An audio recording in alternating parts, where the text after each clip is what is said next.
This video contains subject matter that may be offensive and disturbing to some people.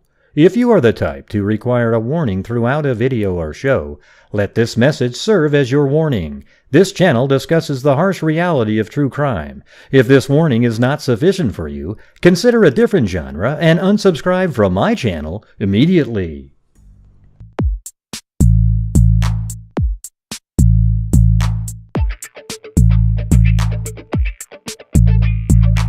Huh? It's a house!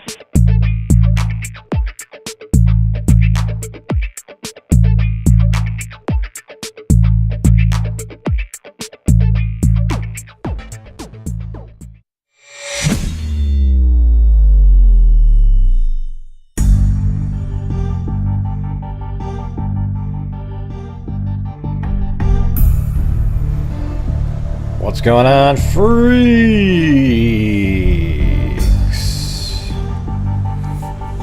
Yep, it's live, everybody. It's live. Absolutely live.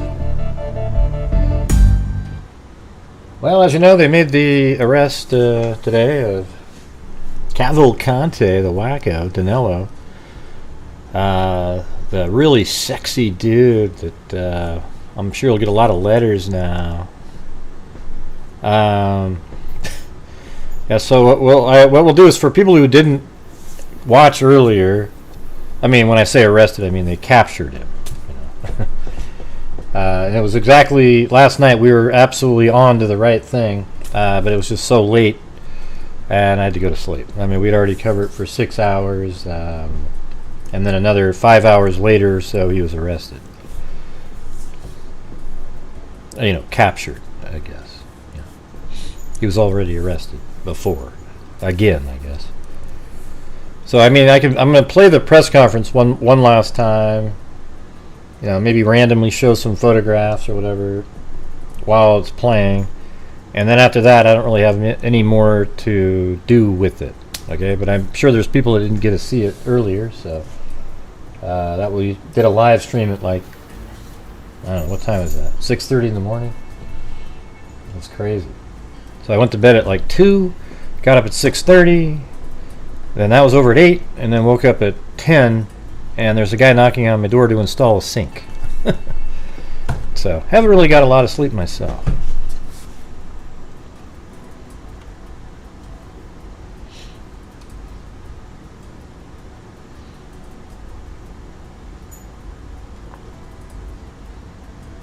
Got air conditioning going here, so.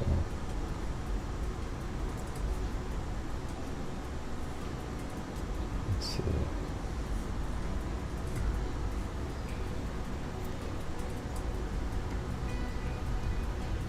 Huh? I don't get it.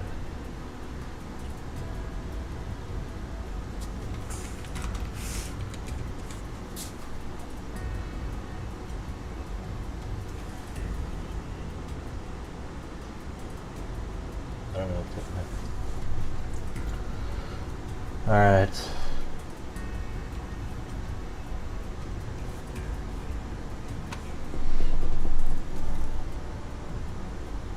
There's a picture of him right there. He had blood all over his face prior to that. I can't believe all the stupid questions. I mean, in this press conference, so many questions like, did you hurt him? I mean, guys. Is it you guys, dude? It was really weird. You know, this guy's a murderer, for God's sakes. Life in prison type of guy, right? So we don't need to be worried about if the dog bit him in the head or in the wee-wee, whatever the hell it did. Yeah, I guess it bit him in the forehead. Yeah, that's good news. And let's see. By the way, everybody, if you'd like to help support the channel tonight, Grant Hughes Investigates, I appreciate it. I'm going to try it without the goal up on the screen there. But if you guys would like to help support the channel, that allows us to, you know, allows me to make an income to do these shows every single day, but it also allows to donate a tremendous amount of money each year to various true crime related charities. And when I say a tremendous amount, it literally is. We've already done $42,000 this year so far. All right, so thank you. So here's that press conference.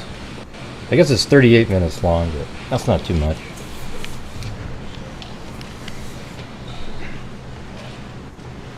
You can't see it yet, so. Good morning. There you go.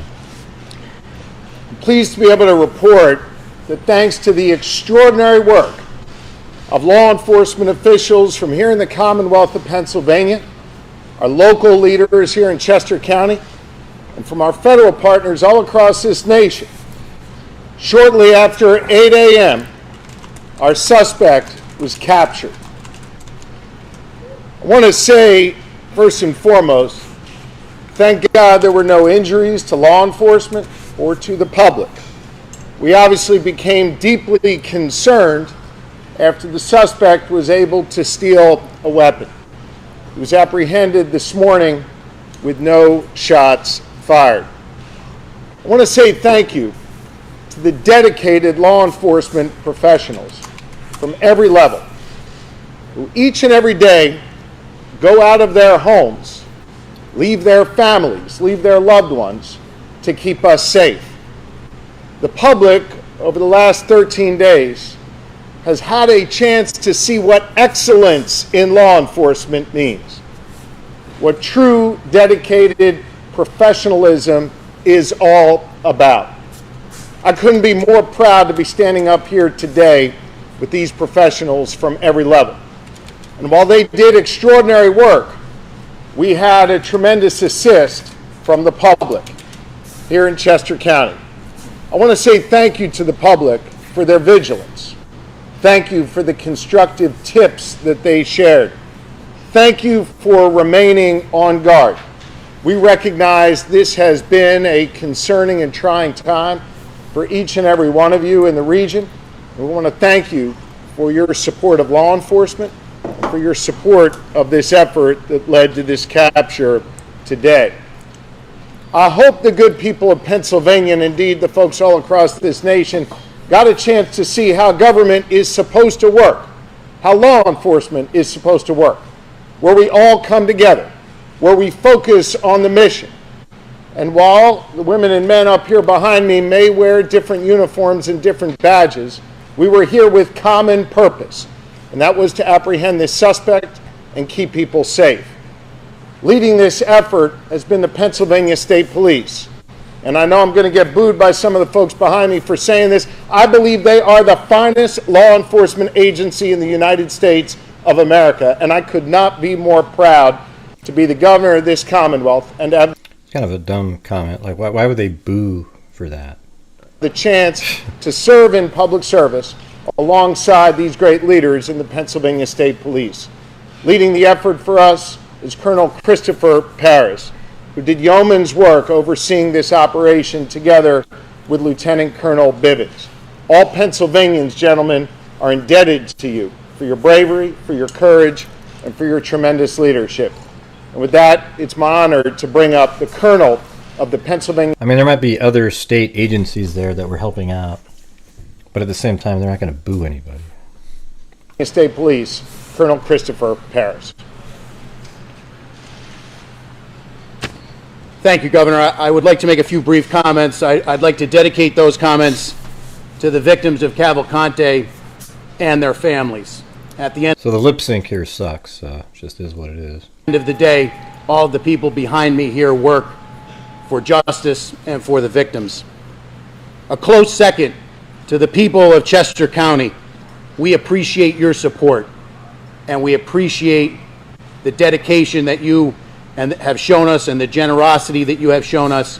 We are in your debt. This was a major operation. We know that it has affected your lives, and we're very much appreciative of that support. I'd like to thank the governor and his support of us, not only with his physical presence, but his work in Harrisburg on a daily basis. I'd like to thank the Border Patrol, Customs, the FBI, the Marshals, the ATF, our federal partners, the Chester County District Attorney, Deb Ryan, and her Chief County Detective, Dave Sassa. Our municipal partners, too numerous to mention here in Chester, Montgomery, Delaware, and Bucks counties. We could not have done this without everyone. I would like to thank, from the bottom of our hearts, the members of the Pomar Lynn Fire Company. I know the media has been in and out of here. The hospitality that they have shown us, the logistics that you need to bring to bear in an operation like this, we would have been hard-pressed to do that without them being good hosts to us. Lastly, but certainly not least in any way, shape, or form, to the women and men of the Pennsylvania State Police, thank you. Thank you for your hard work and your diligence. This is my third manhunt with Lieutenant Colonel George Bivens. It's not lost on me that it was 9 years to the day yesterday for the Blooming Grove ambush.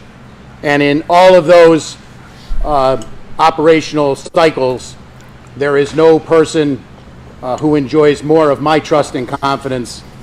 He was tasked with standing this operation up. My confidence in him is marrow deep. He is the consummate professional, and I would now like to turn it over to Lieutenant Colonel Bivens to give you the operational rundown of the capture of Cavalcante. Lieutenant Colonel Bivens.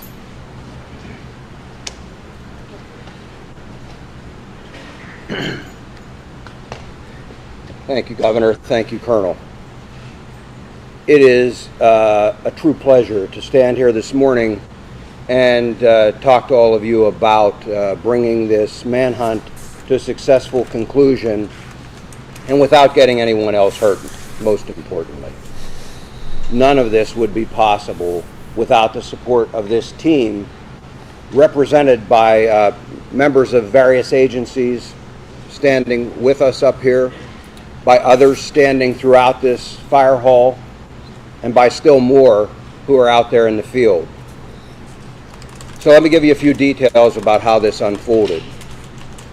As you know, we have been working most recently in a perimeter established in northern Chester County. Last night, shortly after midnight, a series of events started to unfold.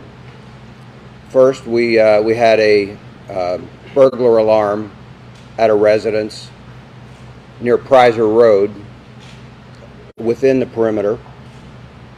Our people investigated that, did not find Cavalcante there or anyone else, but it started to bring some of our people into that area. We had been searching an area not far from there already with some tactical teams that night. There was an aircraft overhead utilizing FLIR technology, and close to 1 a.m.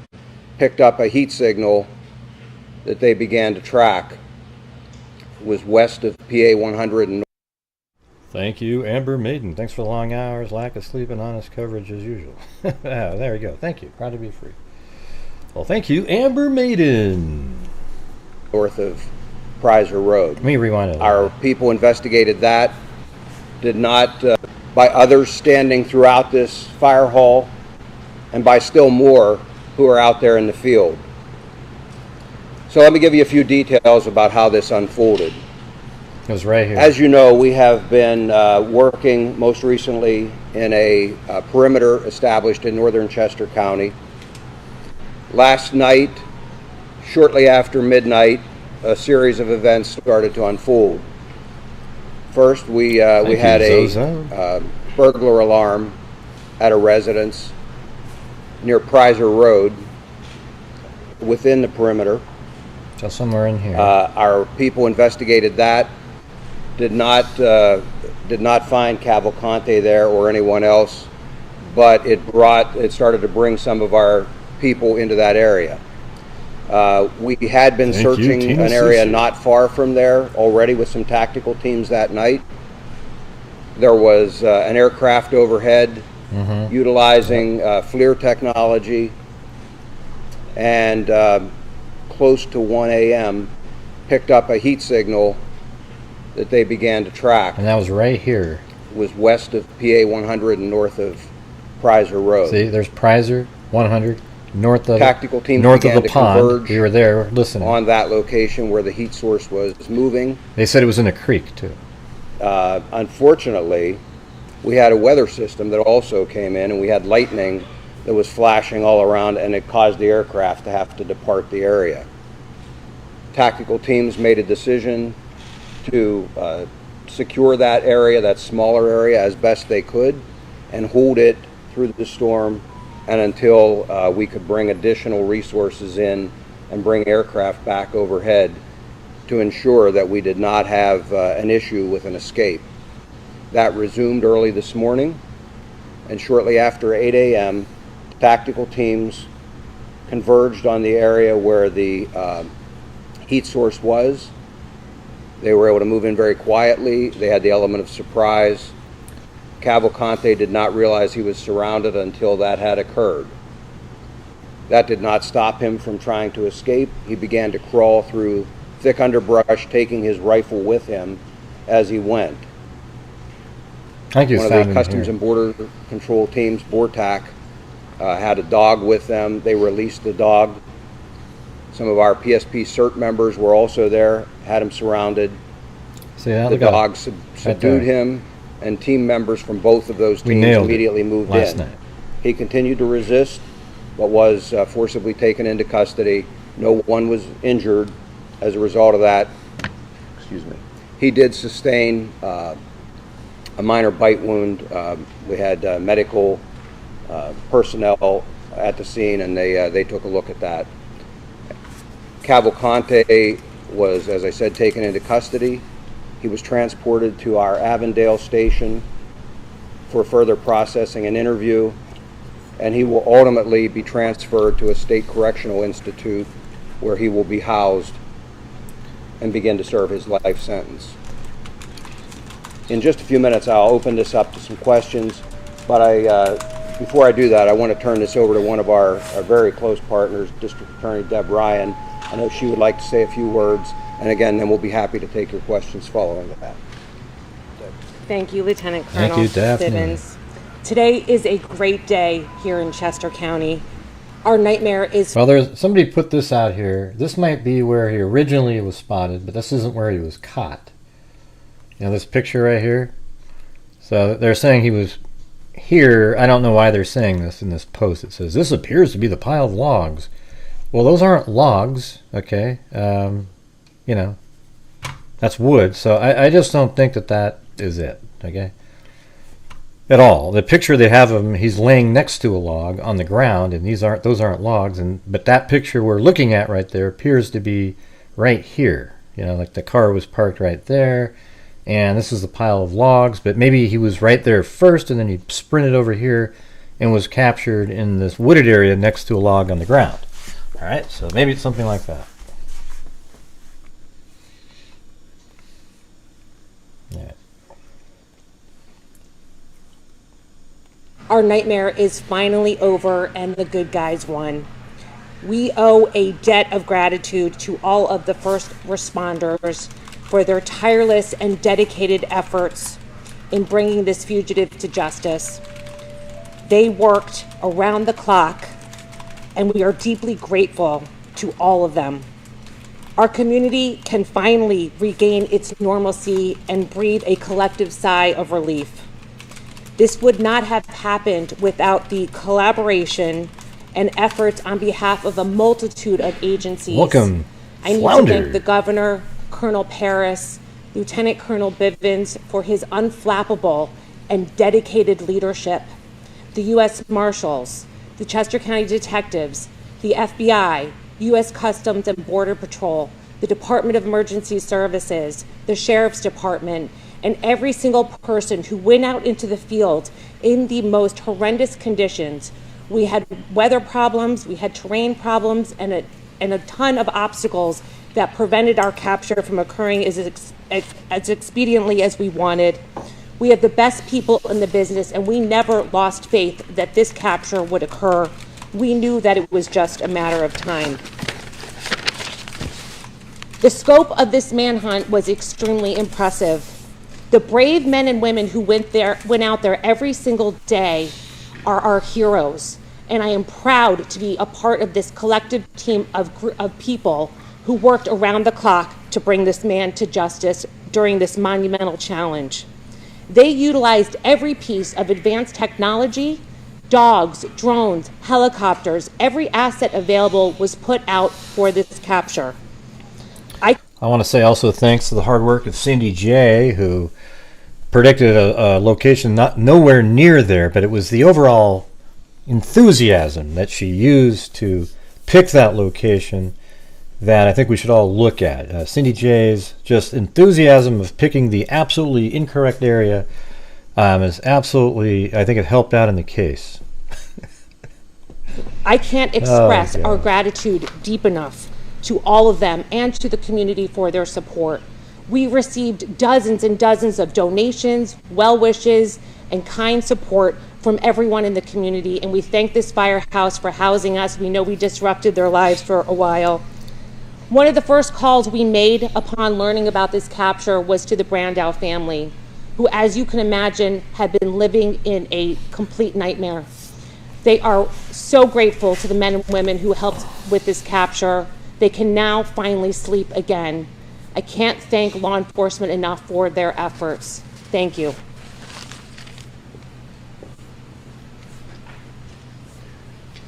Okay, with that, we will be happy to take your questions. Yes.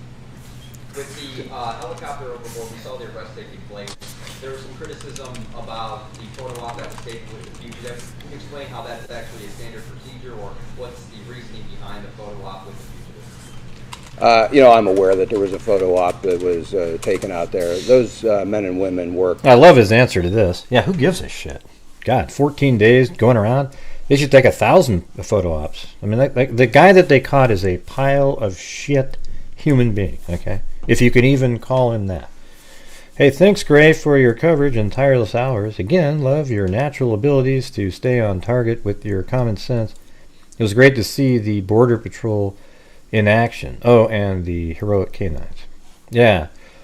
Yeah, I mean, it was cool last night, right? We're just listening, and we just absolutely narrowed it down right to the right spot by listening over and over and over again. And then it kind of slowed down a lot. They put the helicopter in there, and we're flying right around the right spot, though. So I just had to go to sleep. It was 4 more hours. I think 4.5 hours later after I went to sleep, or 5 even, is when they caught him, which is absolutely crazy to me. Yeah. Worked amazingly hard through some very trying circumstances. They're proud of their work. I'm not bothered at all by the fact that they took a photograph with him in custody. Cindy J. Way. Again, Let's do it, man! They kept the community safe. I say thank you. Everybody show some love for Cindy J. I mean, her sleuthy intuition to pick the absolute exact opposite area of where the convict would be found is amazing. So whatever Cindy says, go the completely extreme, and I think that's what law enforcement did in this case, is they listened to what she said and went, oh, it must be the complete opposite, and then went over there and boom! Isn't that amazing? God. Thanks to them and good job. Sir, did he say anything?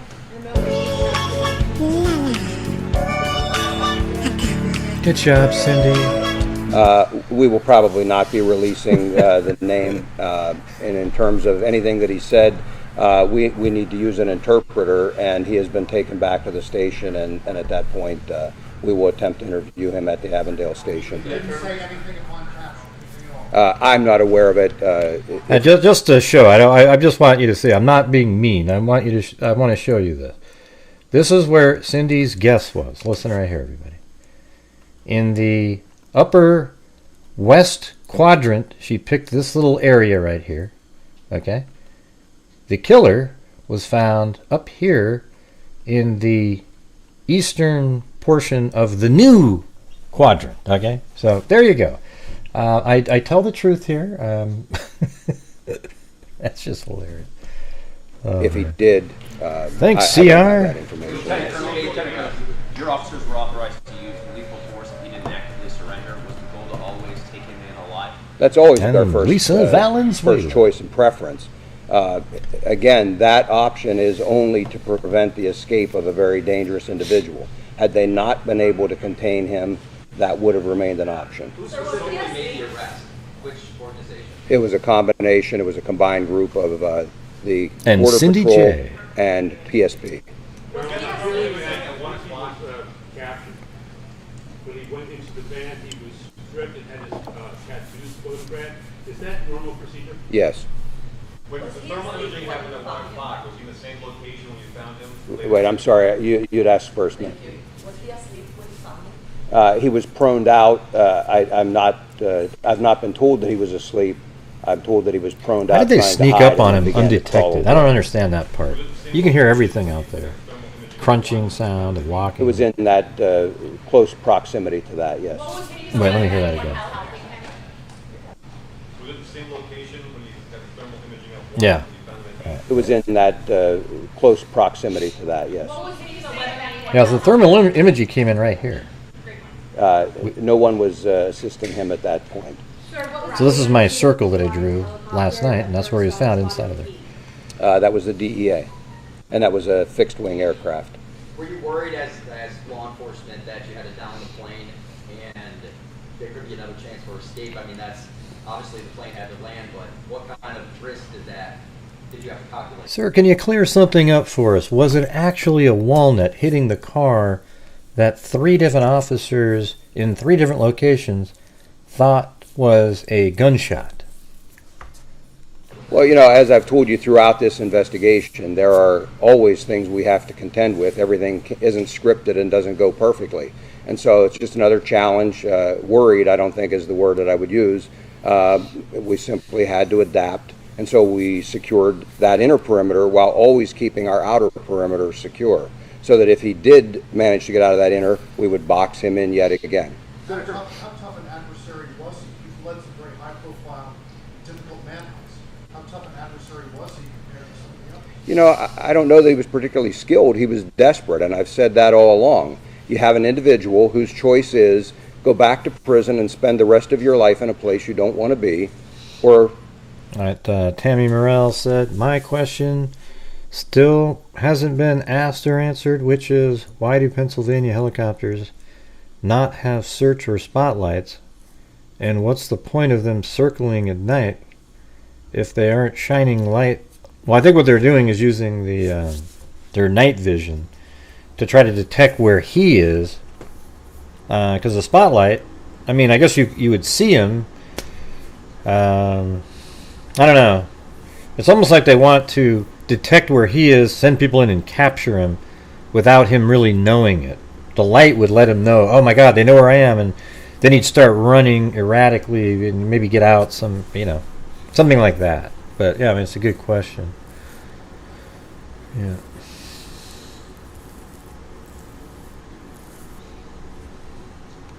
Continue to try and evade capture.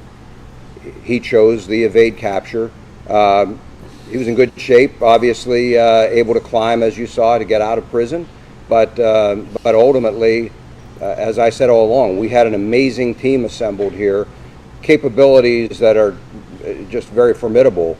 And I was confident all along that he would eventually be captured. And ultimately, this team, and I credit all of them for bringing together their collective experience, the resources, and being able to apply that and capture him.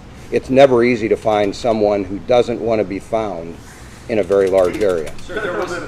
Previously, you said you were reserving comment on if anybody was helping him throughout the search. I know you said no one helped him this morning. You say now the covert. whether he received help these last searching days. There were people who were intent and intended to assist him. We had been successful, to the best of my knowledge, we had been successful. Thank you very much, in Tammy. Preventing that assistance from reaching him. And Daphne. Yes. There had been some frustration, some criticism from the public as this was stretching on. Now that it's over, do you consider this anything other than a success? No, it was absolutely a success. And I got to tell you, I think by and large the public I stayed agree with him. amazingly supportive. I had some third grade students. I think just the terrain and everything like that made it very difficult to find somebody that's resourceful, small, can easily hide in different places, and I mean, think about what this guy did in that little bit of time. He escapes from prison this crazy way, and then at another point he steals a van and drives a certain distance to try to get help from a family member, or a friend, and that didn't go well. So then they headed across, and he headed west, I guess, and then the car ran out of gas, so he gets out of that, and then eventually he steals a pair of shoes, carries those for a little bit, and then he walks into the woods and then replaces his shoes, leaving his original prison shoes on the ground. Then he goes into somebody's garage, steals a rifle that was loaded and everything. I mean, it just goes on and on and on, right? Hey, Mag, what's up? What's going on? Good to see you in here. Students stop by The legend. yesterday and drop off letters and notes of support for all of these responders. We put them out for them to see at briefing time and things. That's the kind of support we saw from this community. There will always be criticism. There will always be people who think they can do this job better, and they're entitled to that opinion. What I would tell you is, again, I put my faith in this group of experts, this group of seasoned law enforcement professionals, the dedicated men and women, not only... You know what the answer really is, though, guys? Bring in the Border Patrol on almost every missing person case. They're like so much better than... I mean, that's what they do. That's it. You know, they track people. So, I mean, I would just bring in like 50 of them every single time and let them run the show, okay? And you know, other people can fill in different parts. But. Not only of the Pennsylvania State Police, but of all of the other partner agencies who went out there every day. I'll put my money on them any day of the week, and I believe the community supported them and continues to. Will he be charged with escape, and when will those charges be filed? We'll be discussing with the district attorney what, if any, charges will be filed.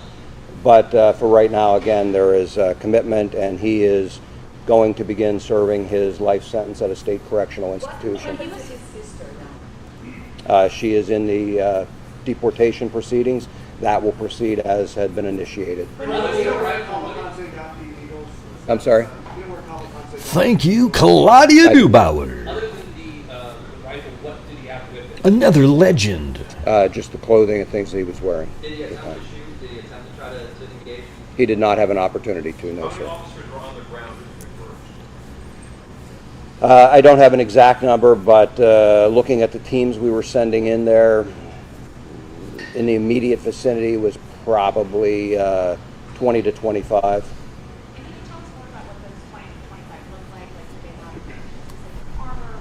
What Yes, they were tactical. They were a tactical team. You would expect, you know, camouflage, full armor, long rifles, that kind of which thing. agency? Customs and Border Patrol was their BORTAC team out of El Paso, and then Pennsylvania State Police CERT. It's our special thanks, emergency Gwendolyn. response team. How's it going over there? Also the ground from they now pinpointed it, right? They're Yes. on the ground and their fires being placed. Chatascadum.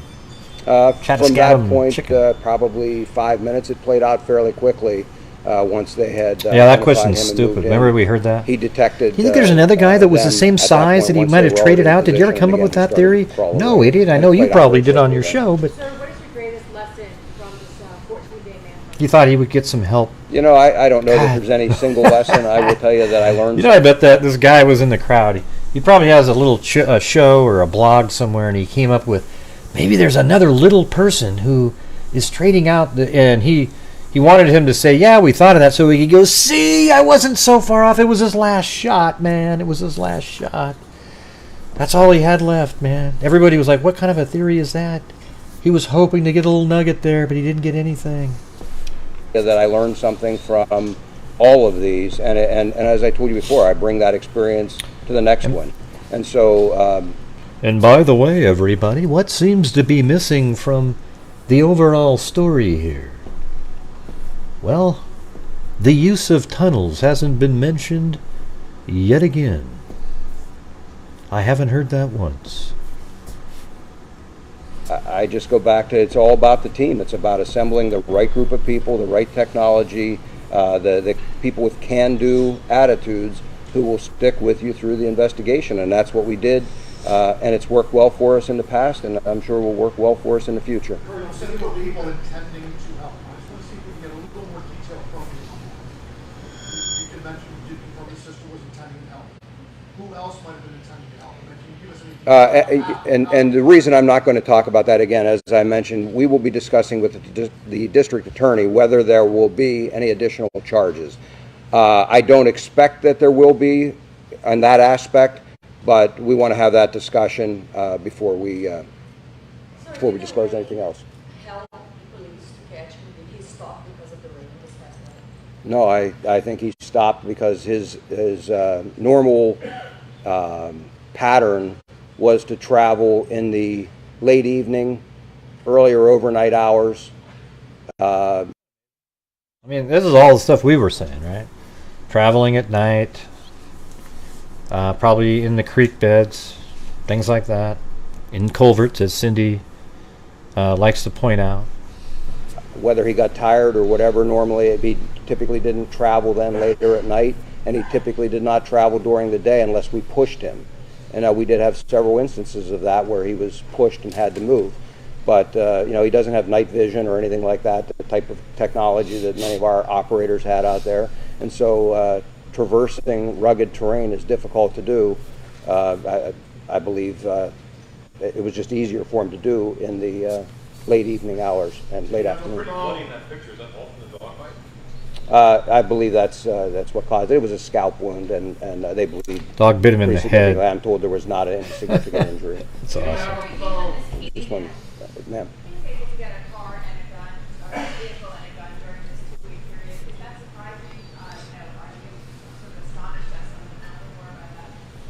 No, I mean, all along, we asked people to secure as best they could.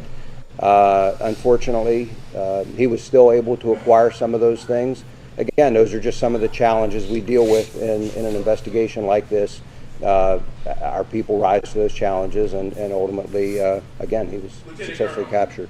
I know that you led the effort also in July earlier this year when that person escaped using bed sheets. It was a chocolate lab that ultimately led to his arrest, and now here we are again. You're talking about a case. I thought it was called. Moving in and basically. I thought it was called Chattahscadam chicken. When Mag was typing it in, let me see. What did she write up there? She said, Chattahscadam, a chicken south of the border recipe. It's delicious. Okay, that was so funny. I thought that was the name of the dish, but I saw the @ symbol, but I just thought, well, is that just sort of disabling Cavalcante? Can you just kind of talk about the having canines and their use and how much of an asset they are when you're trying to navigate tough terrain and track down dangers? Sure.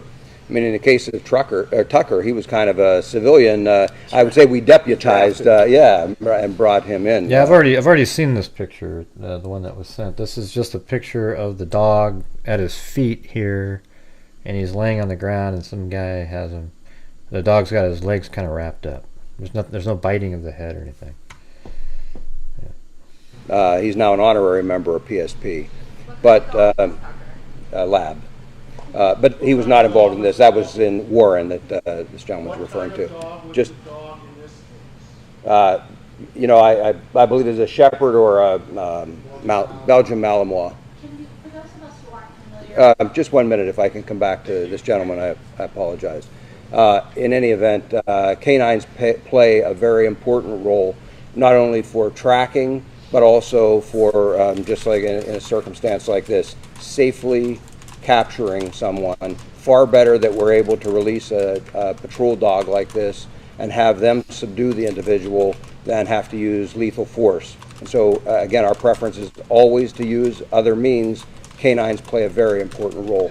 For those of us who aren't familiar with the area, can you tell us a little bit more about where he was? It appears he was in front of a commercial building. Was he hiding within that building, or he was? He was in the wooded area, again, west of PA 100 there. I'm sorry, west of? PA 100. Are you aware of how he was getting nourishment and, liquids? No, that'll all be part of the interview we'll attempt to do. Whether he'll talk to us or not, that's obviously entirely up to him.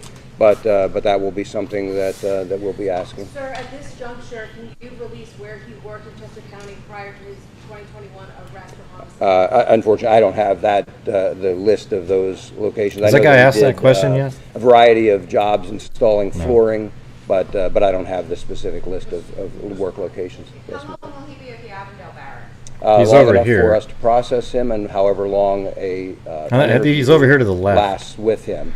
I don't expect it to be for a very extended period of time. Maybe he's And next. again, at that point, he'll be transported to an Because he's SCI. looking there already. Sir, was there any concern that he would team up with another small man to step inside of a trench coat, Little Rascal style? What an idiot. I think that guy was just a troll, basically. Don't you think? I mean, And again, at that point, he'll be transported to an SCI. Sir, was there any concern is there any concern that he would team up with another small man to step inside of a trench coat, Little Rascal style? Little Rascal style? No. God, man, if that was me, what do you think my response would have been? I would have said, that's one of the dumbest things I've ever heard in my life, I didn't see this specific capture. What I would tell you is the way those dogs are trained is to simply go to the person. They will grab whatever is closest for them to grab, and then they are trained to detain that individual. They don't just keep biting and releasing or trying to cause additional injury. They simply grab onto and try and hold that person in place until officers can get there. So that's why they're never released, at some great distance or unsupervised. There are officers close by who can then move in. The handler can immediately pull the dog back off of they give them a command, pull the dog back off, and then officers take over from there. He did. I don't have the name right now. Was there any body cam footage or doggy cam footage in the situation of him getting the rest of anything? Probably, Eugene. Not that I'm aware of. That's probably more accurate. Yes. You are an idiot. You're an embarrassment and a disgrace to mankind. Make that arrest. what your experience played and how that made if you could step up? Sure. Now, Border Patrol is trained in tracking and pursuing. From the time an agent comes on duty, assigned to the southwest border, they get lots of experience tracking and trailing people. And then with our technology and... Here's what we know, everybody, that Cavalcante was actually 5'9". All of the officers that arrested him were 6'8" and taller. Isn't that amazing, you guys? Man. other resources.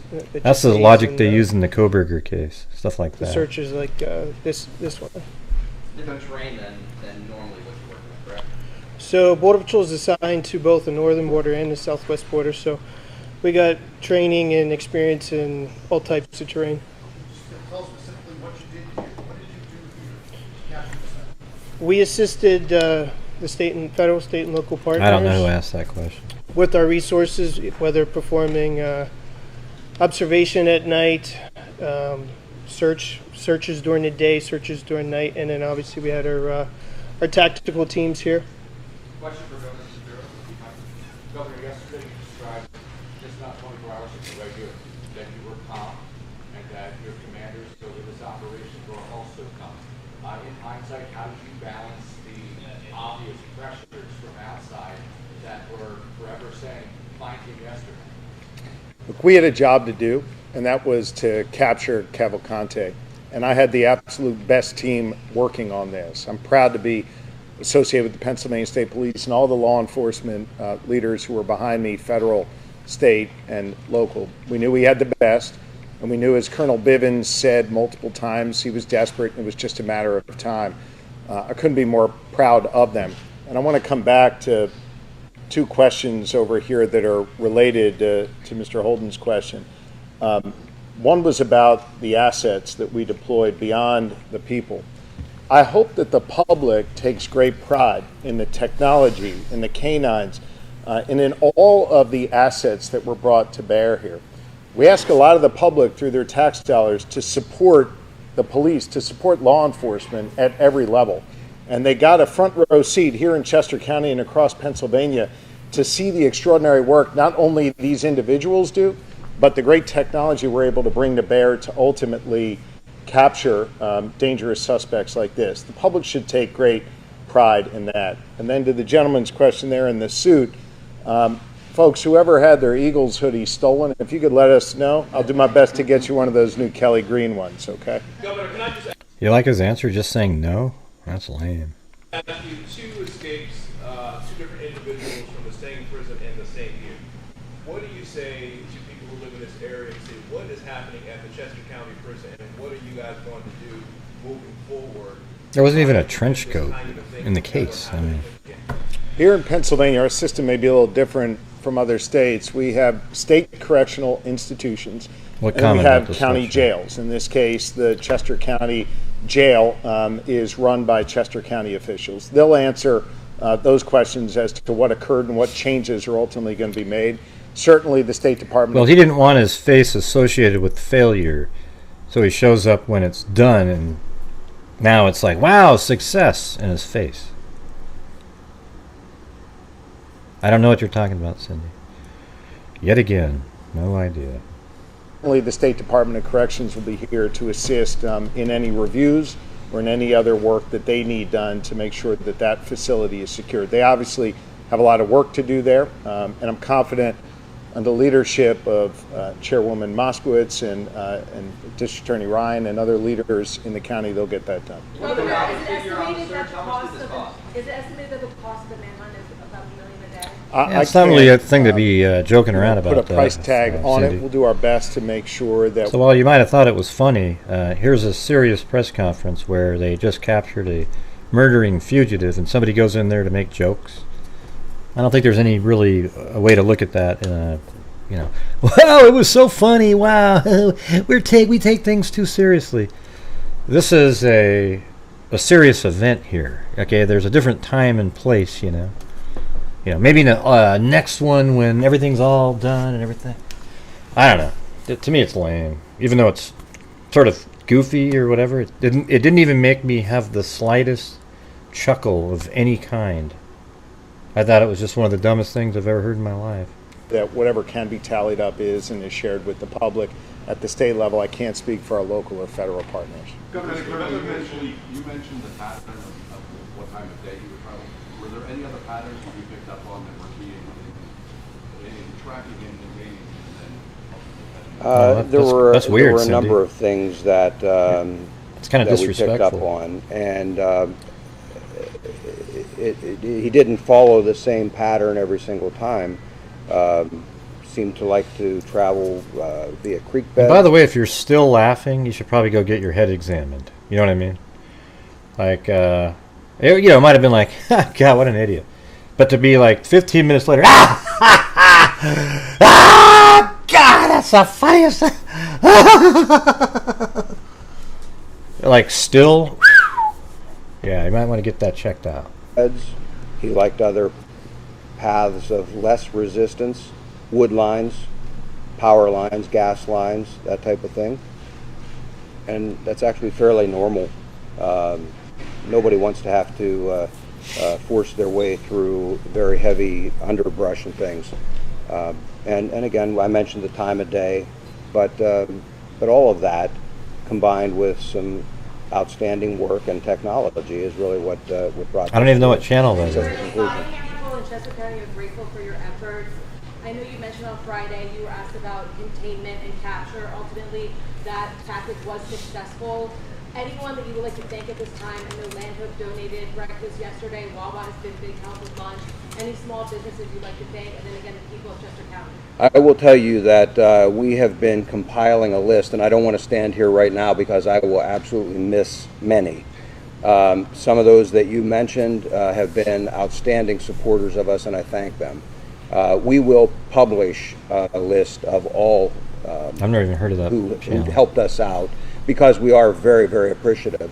That level of That's not support his is channel. really one of the things that allows our people to focus on the task at hand I see. and to try and be successful even quicker than we might otherwise have to be. When I gave you all a tour of the facility in here, I talked a lot about logistics and the support that's required to field a team of 3, 4, 5 or more hundred law enforcement officers out there It takes a lot to put it out there. And so the help of all of those folks, the help of the average person who stopped by and dropped off a case of water was very much appreciated, not only for the case of water, but also just for the kind thoughts of and words of support that they always included when they dropped that off. And also contained and captured, so that tactic was the way to go. Yes, as I said, we always take a multifaceted approach, and so depending on the circumstances, there's always a contingency, and we're always prepared to move in whatever direction we need to. I'm sorry.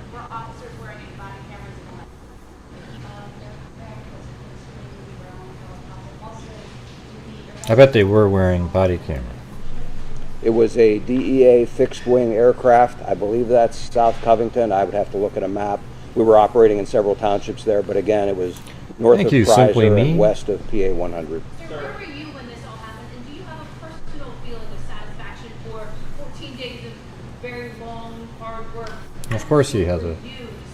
I was here in the command post when the... Does it make you happy, sir, that you caught him today, or...? Yes, I'm absolutely miserable that this occurred and that no one was injured.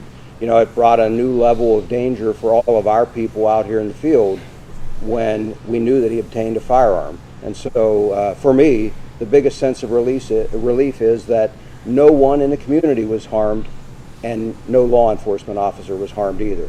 So that's the win. Sir, was he mobile the whole time, or did he sit up on base again? No, I believe he was more mobile the entire time. Sir, what prison is he being transported to? We're not releasing that, but it is going to be a state correctional facility. And I'm still laughing about that comment. Once he is secure there, I believe they will release where he is being housed. I mean, the little rascals? Come on. That's good for about 6 more weeks of laughing. He did not at the time that we captured him. Yes, ma'am.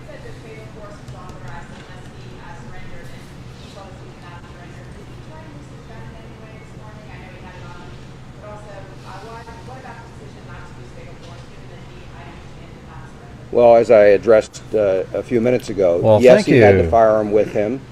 Yes, he was a threat. He did not have an opportunity. I believe he was taken by surprise. And I believe the canine played a large role in him not being able to utilize that firearm. What I would tell you is, again, that it is our last choice, our last preference to use lethal force. And so while there were other options... what Karen said was, PayPal said, this is for, let's see. This is for you due to all the long, hard work with very little sleep. Thank you for an amazing job last night. And this is for Blue, who I think would have got the job done last night had he been out there. And this is for Chloe because she would have had Blue's back last night. Well, thank you for the 3 PayPals there. While there were other options, the team did the responsible thing, did what they're trained and what we expect, and they used other options. And again, lethal force is always the last option. He's going in for questioning. What kinds of information are you trying to get from him? Like, what kinds of questions will you ask? We have the criminal investigators that have been involved in this, everything from the escape up through the time that he has been on the run. I'm sure all of that will be included in their list of questions. Whether he'll choose to talk, I have no idea, and that will be his choice. Can you assure and guarantee the public that this man will not escape again, because clearly he has the ability to do that? Can you say that now? I can assure you he will not escape while he is in our custody. He will be turned over to a state correctional institution. I have every confidence that they will be able to safely and securely house him as well. Lieutenant Colonel, was he in the perimeter of the perimeter that you had outlined yesterday? Was that? He was. He was. Yes, sir. How close to the edge of the perimeter was it? Where in the perimeter? It was within the perimeter, and he would have been within a few hundred yards of the eastern edge of the perimeter. That's exactly right. The public being involved, there was videos surfacing of vigilantes in Chester County trying That's 300 yards right there. moving forward, They're inside of this. what would you tell the public in regards to getting involved in a case like this? I would ask them the same thing that I asked this time, and that is, please like, don't come out and try to become involved like that. You take away, you potentially take away resources that would otherwise be spent on the search trying to deal with those individuals, and we don't want one of them to get hurt unintentionally.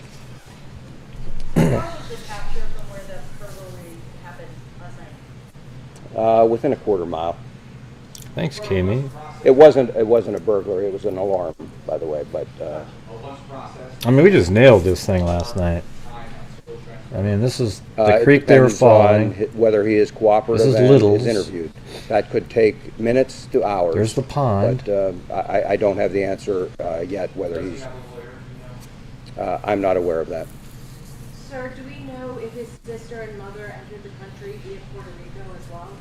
I don't believe his mother is here, and I don't have that information immediately available here about where they entered.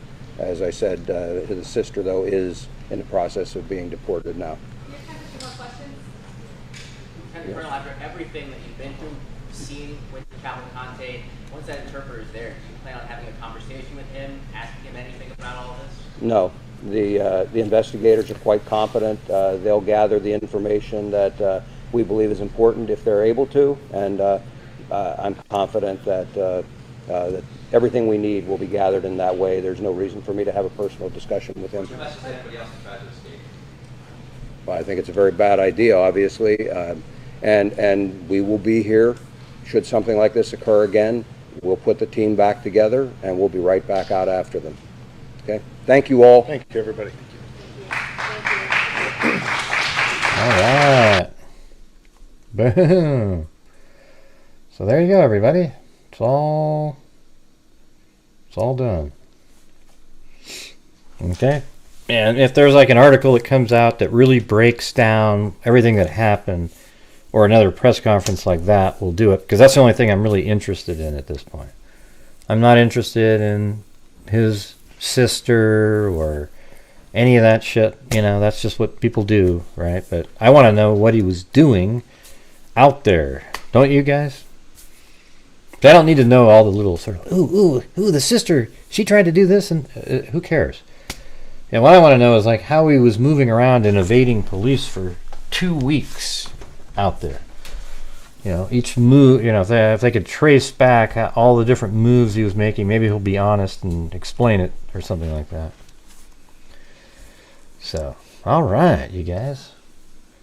So we're, let's see, about a third of the way through tonight. All right, let me see. What do I want to do next? Yeah, it was crazy. 2 random cases. I picked up this one from, I found one from 1978 from Rhonda Wick, who, like right away, they arrested somebody and he was charged with the murder, and then 2 years later he was convicted of murder on a second trial, and he served 40 years in prison, but then was exonerated. And he got like $2 million and then another $23 million. Which he should get every nickel of that, man. You took away his entire life. You know, there's no kids or anything now at this point. So he was in prison for all those years. And they actually found an unknown DNA source there. So why aren't they figuring out who the hell that is? You know? So I'm not going to do that one, though, but that's one of them. So here's something that's really weird that happened, right? So I was going over the Faces of Death page that they have out there. It's like, well, not Faces of Death. That's not what it's called. Hold on a second. No, it's Faces of Unsolved. That was out. So Faces of Death was that old, like you could buy a video or something a long time ago. This is Faces of Unsolved cases, and there's this picture at the bottom, and I go, wow, that looks like a Jane Doe case that we've seen before, right? This one? Let me get to a different screen here. But we're about a third of the way in, you guys. If you guys like to help support the channel, keep us going here, that'd be absolutely awesome. We do a lot of great things with it, including supporting me. That allows me to keep doing it. So anyways, we go to this screen right here. I've seen this picture. It immediately caught my eye. Like, I've seen this. I don't know if this is a real picture of somebody. It could be. But it's Shawna Beth Garber, right? So I was like, let me look at this one. And then I picked it up, and it turns out that thank you, Traveling Teresa and Gwendolyn B. What part of the country do you live in, Traveling Teresa? Yes, old cases going back old school. Yeah. So that doesn't look like a real photograph of somebody there. It looks like a wax, like you're trying to make an image of what you think she looked like. So it says a decades-long homicide investigation is one step closer to being solved. This is 2021 right here. Thanks to advanced technology and DNA evidence, Shawna Beth Garber has now been identified as the victim of a gruesome murder that happened on December 2nd, 1990, when she was 22 years old. Her autopsy revealed she was raped and restrained with different types of bindings 2 months before she was found. The legs were bound at the ankles and stuff, McDonald County Sheriff's Office Lieutenant Michael Hall said.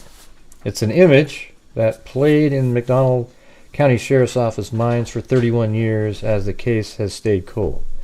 The remains of the woman found back in 1990 were severely decomposed and dumped by an abandoned house. Investigators couldn't identify her and named her Grace Doe.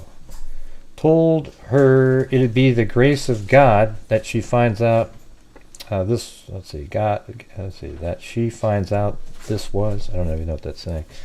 The homicide happened in Lanigan, Missouri, which is in the southwestern part of the state, and nearly 3 hours from Garnett, Kansas, where she was last known to have lived in foster care. A gruesome death with no one to notify and no one to hold responsible is one step closer to being solved.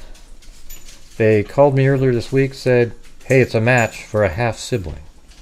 Director of Case Management at Othram, Michael Vogan, said they help law enforcement agencies across the country with cases like Grace. Yeah, so they identified her. I think I just sort of vaguely remember hearing about this, but I don't think I covered it because I didn't find anything in there. Hey, hold on one second. Wife's just got home.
Awesome. Thank you, CR and Charisma and K-Me. Let's see. So then it was kind of interesting because this is what we were just talking about the other day. New information renews hope for brother of 1990 murder victim. The renewed investigation into the BTK killer by the Osage County Sheriff's Office is bringing attention to a decades-old case in which the sheriff believes Dennis Rader is connected. The remains of Shawna Beth Garber were found in McDonald County, Missouri in December of 1990 after she was raped and murdered. Sheriff Eddie Verdon said his office has shared new information with the McDonald County Sheriff's Office, where they've been looking into this case for more than 30 years. Have you guys heard this? About this is a new name associated with, and it's not that new. It was late August. Started making its rounds in the news, and they already brought up another name before.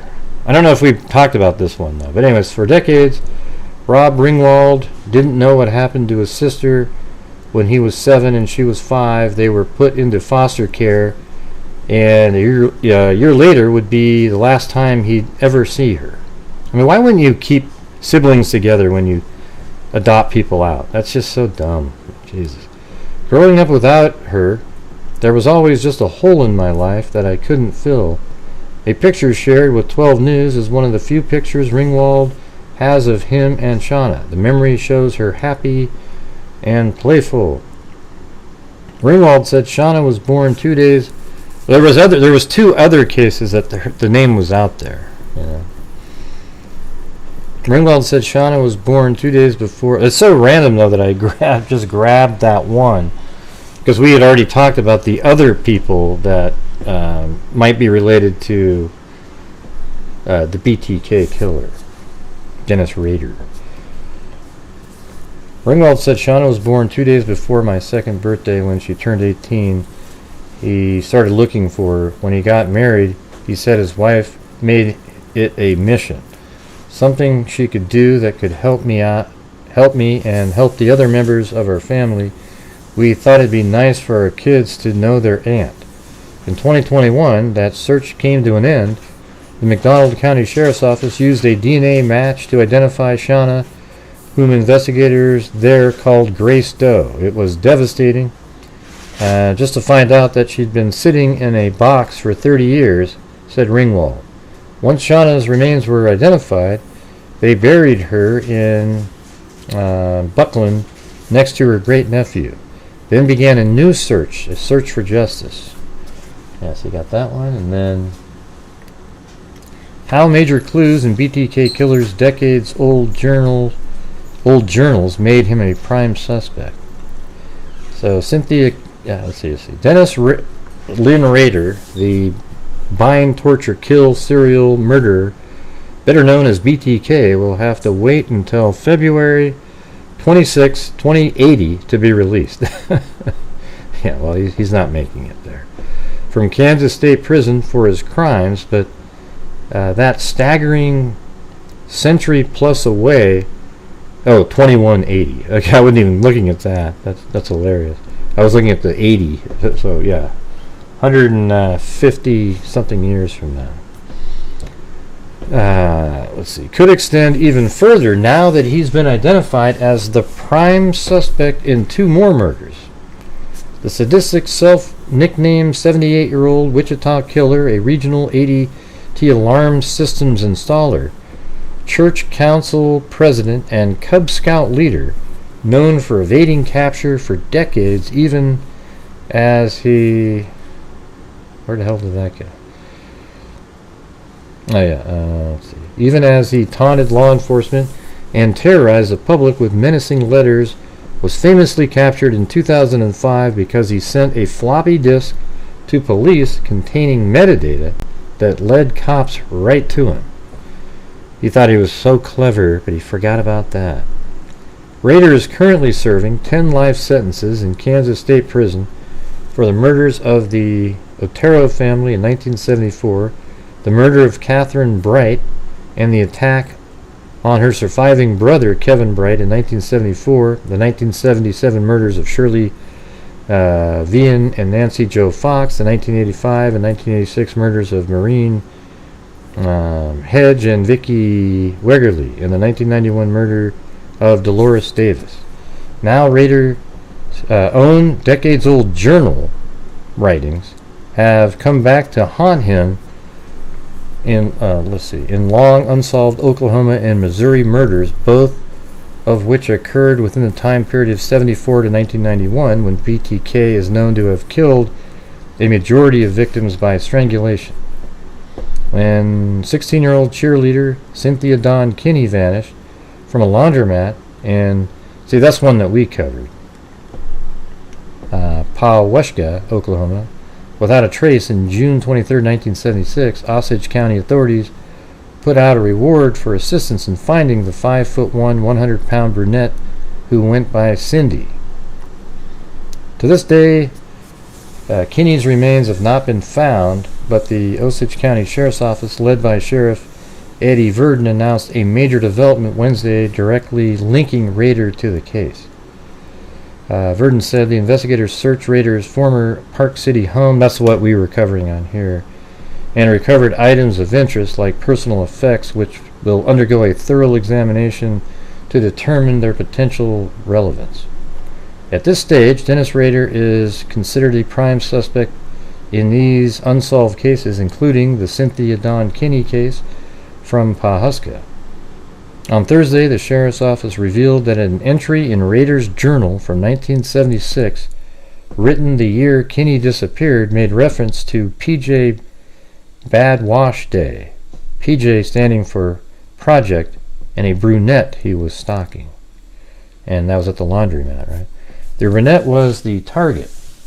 I would watch the nearby laundromat. This is a quote. Let's see. The brunette was the target. I would watch the nearby laundromat for possible victim. See something like C9, Chapter 9 of this unpublished book on the murders. The entry said, laundromat were a good place to watch victims and dream. Sometimes I have a pair of women underwear on after watching a girl or lady relieve myself in the bathroom with masturbation thoughts, he said. Rader Park City, Kansas residence was just over 2 hours of driving across state lines away from Osage County, Oklahoma, and that fact was not lost on Sheriff Verdon. In an interview with the New York Times, Verdon said it dawned on him while watching a true crime series that Rader, Kansas murders weren't far from Osage County. That series, which Law and Crime confirmed, is Catching Killers, and its Season 2, Episode 1 on BTK sparked the sheriff to visit Rader in state prison. During that visit, the Times story says Rader claimed he had never fulfilled the fantasy of a laundromat kidnapping. Aware that Cynthia Kinney was kidnapped from a laundromat, investigators pored over the serial killer journals, which were intact and recovered by Wichita PD at the time of his 2005 capture. After the search of his place of work and residence, Under Sheriff Gary Upton told Law and Crime in a police interview. Those journals were made available to us, Upton said. Upton commented on the irony of the meticulous serial killer potentially being tripped up once again, as in the floppy disk downfall, by simply revealing too much. The undersheriff surmised that Rader would have destroyed the journal evidence if he had known he was going to be arrested. We connected the dots by way of his timeline in the journal, examining Rader's movements in the tri-state area that looked like, where he had touched and where he had been. The undersheriff called it speculative with 80% certainty that Rader was in Osage County for work on the day Kinney disappeared, but he noted that a bank was under construction across the street from the laundromat at the time when ADT dominated the alarm system market across the nation.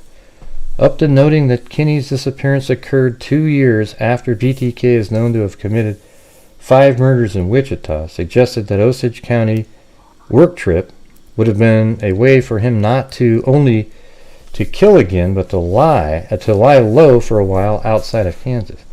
But the dots also connected Rader to McDonald County, Missouri, around 4 hours of driving away from Park City, Kansas.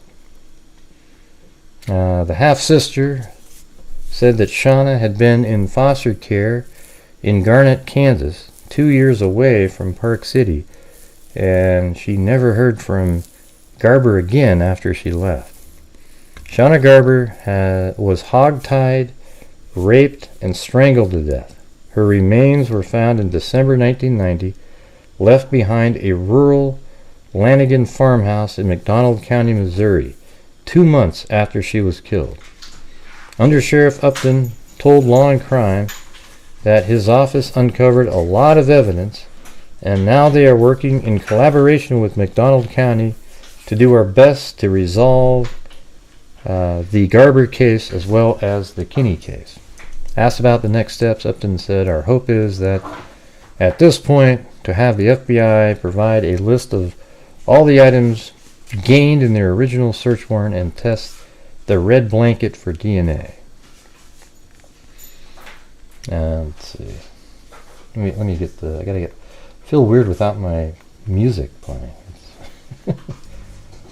There we go. Right there. After the news of the search at her father's home, Carrie Rawson said in a statement that she learned of Kinney and Garber's cases in January and June of this year. In June 2023, I contacted McDonald County Sheriff's Office in Missouri to offer my volunteer assistance on the Garber case.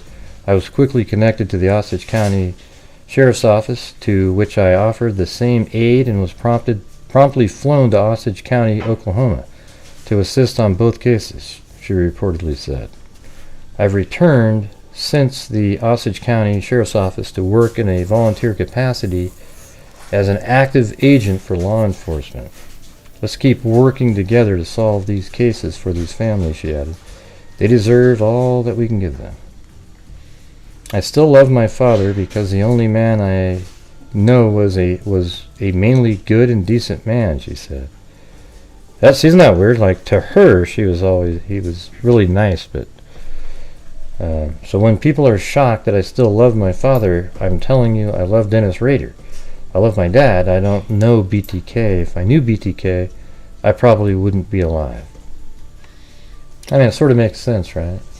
But it's like, once you know what he did, how do you still, love the person, I guess?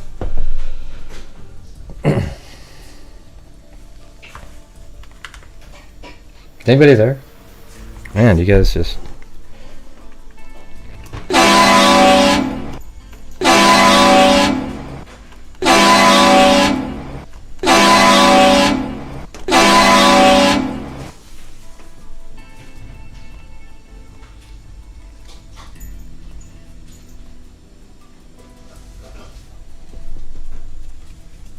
Yeah, let's see.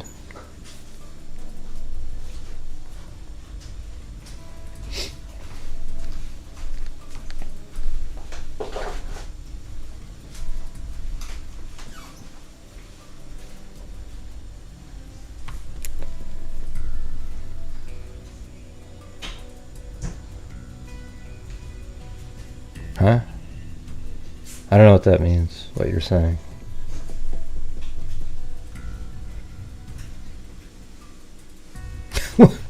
You got the images of him gray? Could anything to do with that lady be used in his pics? I don't know what that means. I can't decipher that one. I don't know what you mean, man. I gotta get rid of you.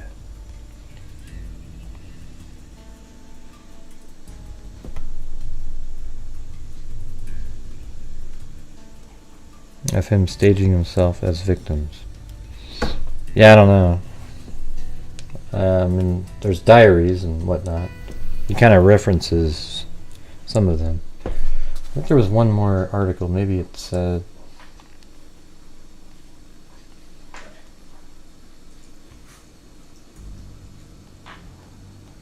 Oh, this is just the wiki thing on it. Shawna Beth Garber, formerly known as Grace Doe, March 1st, 1968, was a woman found murdered in Missouri in 1990. She was hogtied with 6 different types of cords. She was identified in 2021 with the assistance of Othram Incorporated. In 2023, authorities announced that serial killer Dennis Rader is the primary suspect in Shawna's murder due to photographic evidence. This is so different. Found in one of his journals, which is believed to tie Rader to the crime scene. It was also announced he is the main suspect in the disappearance of 16-year-old Cynthia Kinney, who was last seen at a Oklahoma laundromat in 1976. Oh, there you go.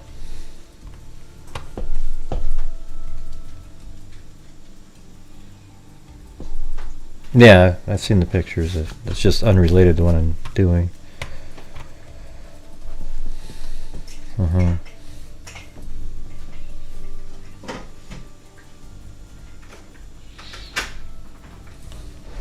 Let's see.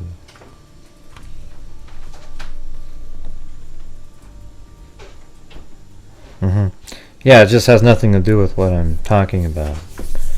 He has there's photographic evidence in his journal. Like, he took photographs and put them in his journal, and probably to remind him of what he did, and there you go. I mean, why doesn't he just admit to it? Why don't they just say this? Listen, we won't add any more. We won't have a trial or anything like that. You won't get any extra time. You're still going to get out in 150 years. If you could just tell us what you did here in this case, okay? If not, we'll take you to trial, and maybe you'll be eligible for the death penalty on this next one.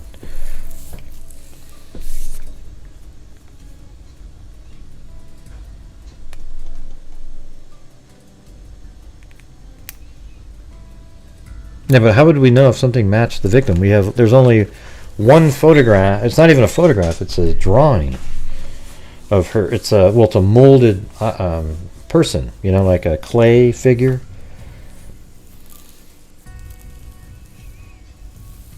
He doesn't want more charges or to be moved.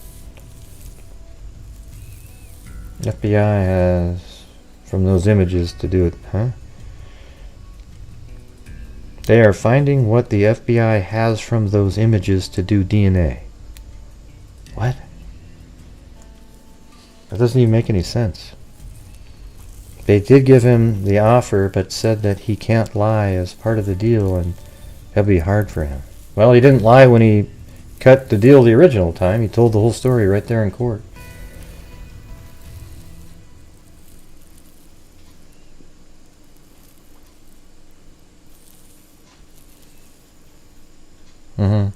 Yeah, well, that's what I'm saying. The case that we spoke about, we don't have any. There's only they found her body 2 months later, so there's a clay image of her as an adult. So we don't have any.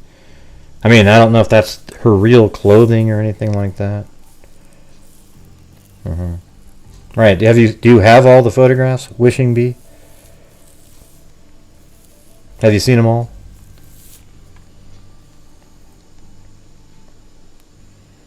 Right, so they said they have photographic evidence that ties BTK to the actual, the case, in his journal. It ties him to her, to Shawna Beth Garber. I'm just trying to figure out, how we're going to be able to find something in a sketch or whatever that leads to sort of a clay bust, unless they're using the exact clothing on it.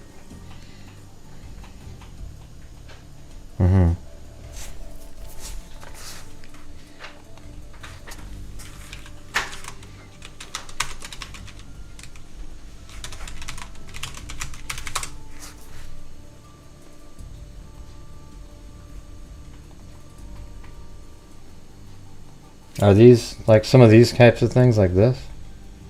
Yeah, that's crazy. Jeez.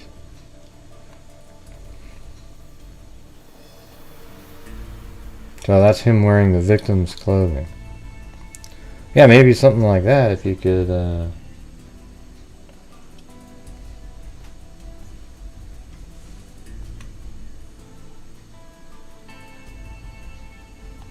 like that's one of them right there. Wearing one of the victim's clothing outfits, I guess.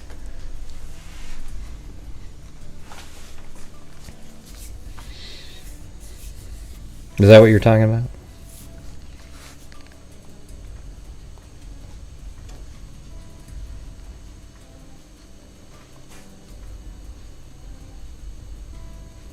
So he would try to imitate, like, this is him again, right?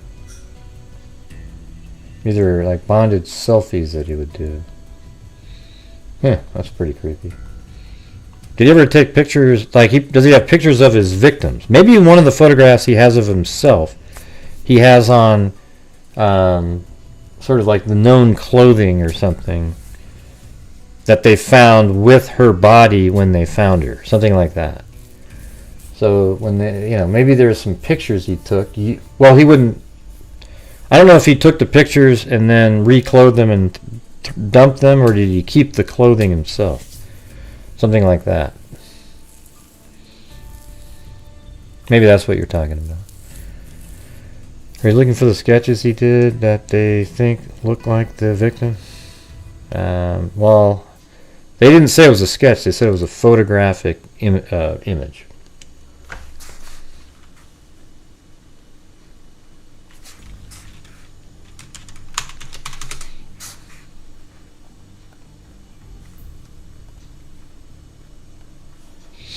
So did he actually do sketches where... Who's that?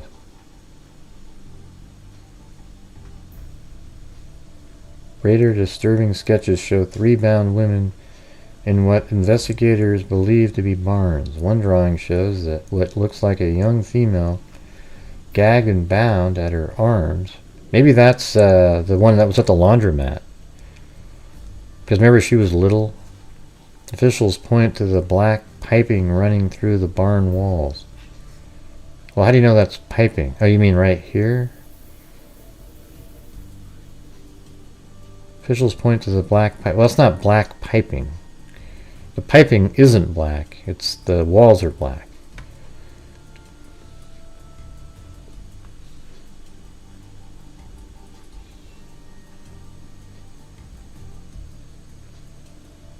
Let's see, Rader, yeah, I can't play that stuff.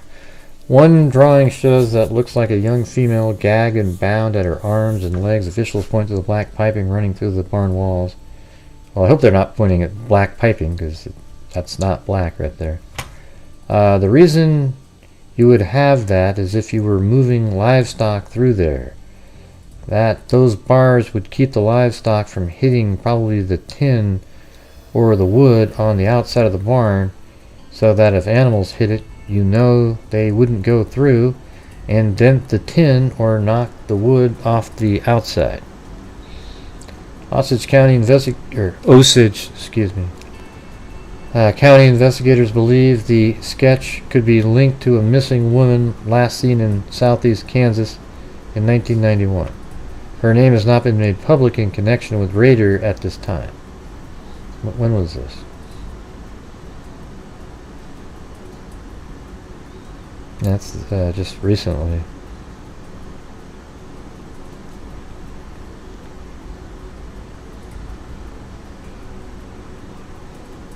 We know from things Dennis said on this exact photograph that it was a drawing he created from an actual barn. Another color drawing depicts a female victim bound and gagged in a red top. That would be a barn that had wood slats. Possibly a rounded post, but in that area of the barn, that would have possibly, a wooden floor. Ben. And a lot of times in tack rooms inside of barns or in feed rooms or storage, They wouldn't leave a dirt floor because they didn't want livestock in that area.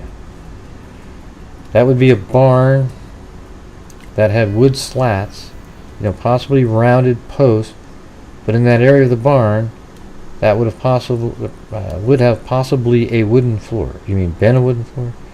A lot of the time in tack rooms inside barns or feed rooms or storage, they would leave a dirt floor because they didn't. Yeah, okay. I think I already read that. The third drawing, Rader penned in black ink, shows an angle. Shit. Can I still read it? Glaring down at a female lying in a barn, a loft space bound by the neck to a staircase post. This caught the attention of law enforcement. The support post appears to have a bracket and then a bolt that bolts through that to hold everything together. Like this thing?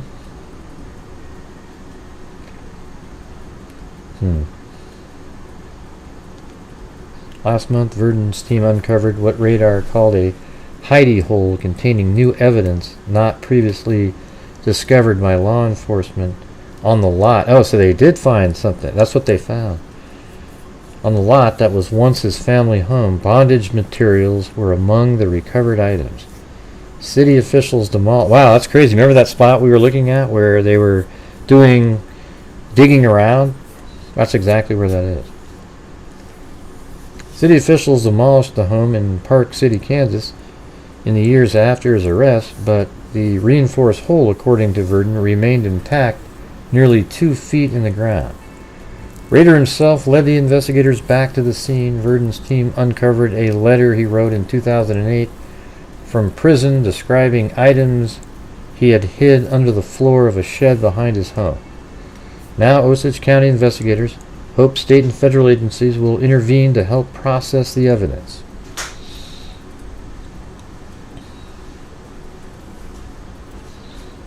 Rader, now 78, is incarcerated to the El Dorado Correctional Facility in Kansas.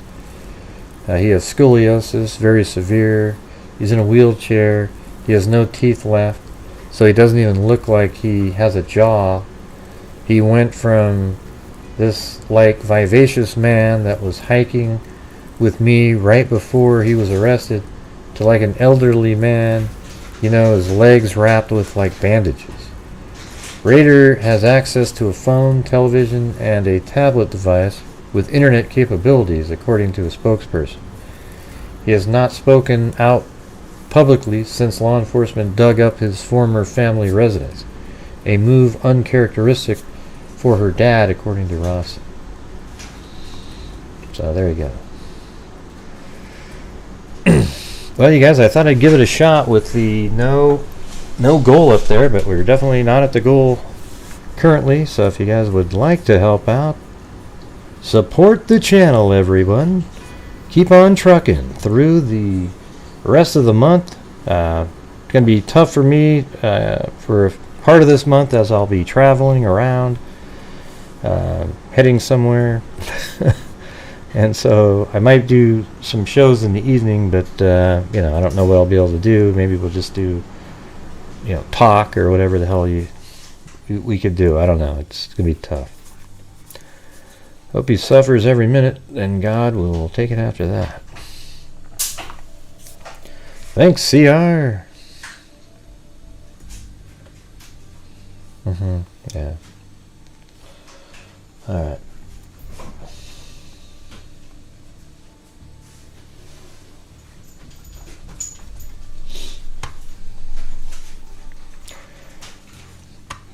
I don't know, Cindy, it's really none of your business, but hey, thanks. Let's see, I'm going to do the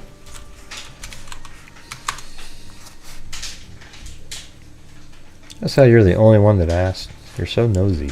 You're one of the nosiest people I've ever seen in my life. And every single thing I do, if I whisper something, what did he say? What did he say, everybody? What did he say? Let's see. I thought he gave up all the victims. Well, I think he gave up the ones that they knew about. That's what I think.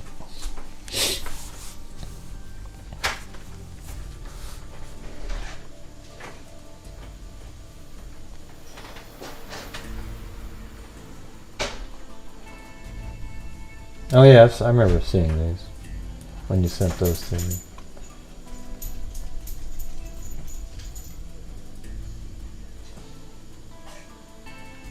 And those are all him though, right? A weirdo, God. Like reenacting is. These are some of the shots right here. See? Pretty crazy.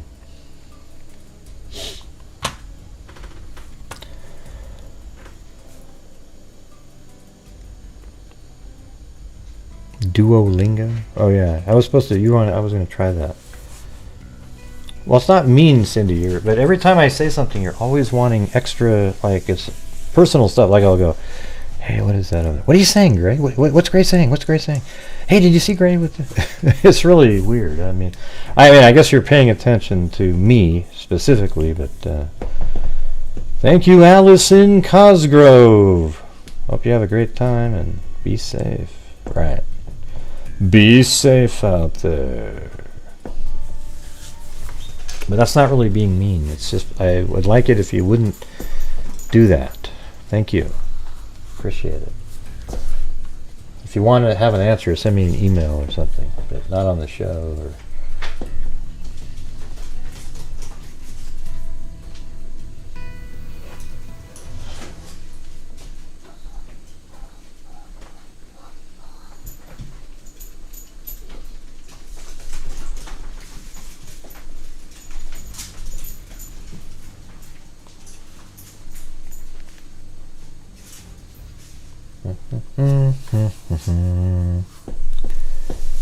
hello, Timothy Cecil. How's it going, man? I noticed that there's nobody chatting right now. I mean, it's like if you're talking about the escaped convict, everybody has so much to say. But when you're talking about something like BTK and you're reading stuff, everyone's just like, yeah, I was really into the convict. Can we get back to the convict story?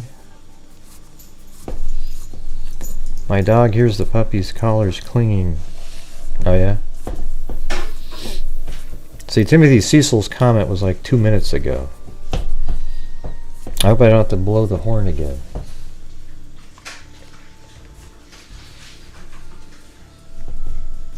Alright, anyways, I'm going to get to the Jason Ellis now. There's this long article that somebody wrote called Exit 34.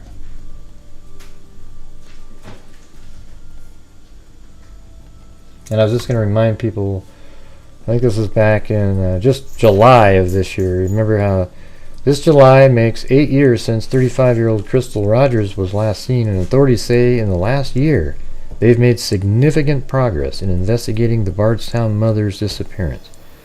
Rogers disappeared in July 3rd, 2015.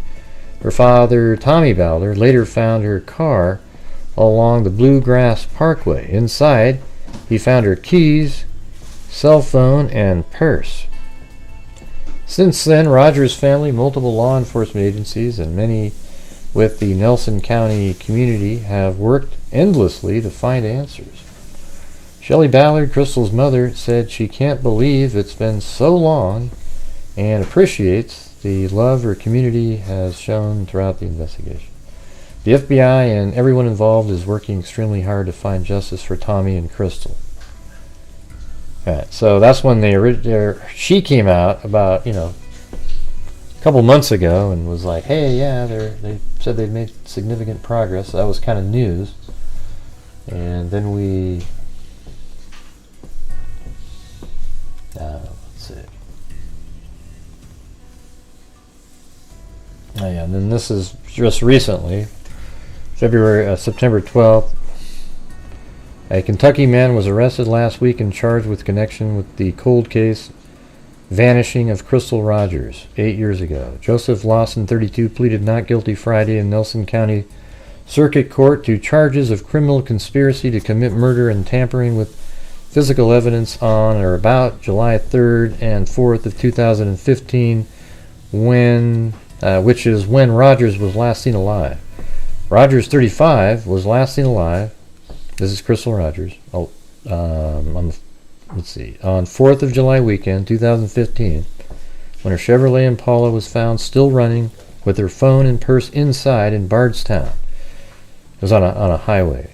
She was reported missing by her mother the next day. A little over a year later, on November 19, 2016, Rogers' father, Tommy Ballard, was mysteriously shot dead while hunting on his private property. Rogers' disappearance and her father's death and possible ties between the two incidents made national headlines in 2018 when they were the subject of the Peacock docu-series The Disappearance of Crystal Rogers. And this is the guy right here. It's not clear what evidence against Lawson there is aside from the indictment. Lawson was first indicted on the tampering charge on June 21st, but the case was sealed until Thursday. The indictment on the conspiracy charge was handed down on July 24th. Rogers is not named in the indictment, but Lawson's attorney, Kevin Coleman, confirmed to WDRB that his client's case is tied to her disappearance. Obviously, I don't know a lot about this case at this point, but I'm sure there's going to be lots to do, he acknowledged. Lawson's bond was set at $500,000, and he is due in county court again on October 26th. He is paralyzed from the waist down and uses a wheelchair. Well, something must have happened. And he's being held alone in a cell with accommodations for handicapped inmates. The conspiracy charge indicates that prosecutors do not think Lawson acted alone, though he is the only person currently publicly charged in the 8-year-old case.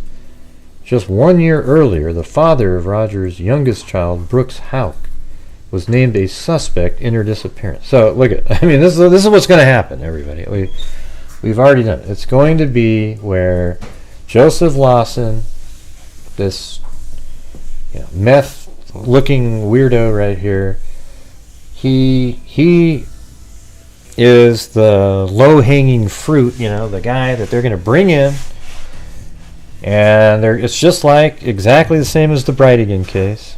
They bring him in, and they're going to lean on him and say, listen, this is what we got on you.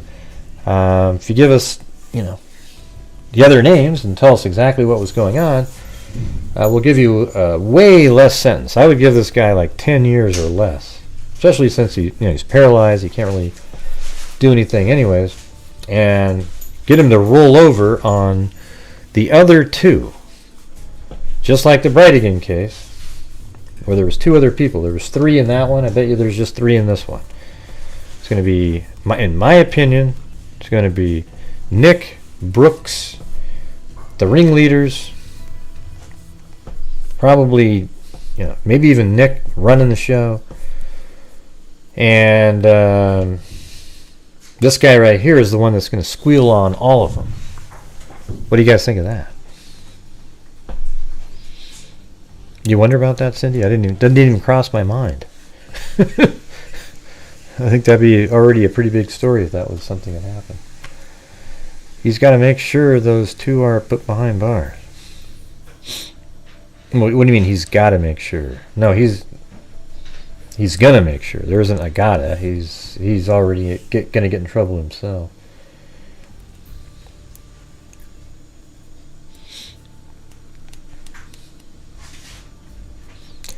Isn't that is so strange about the phone call when Brooks called the dad, and I wonder if we should do that part again. Where the hell is that part?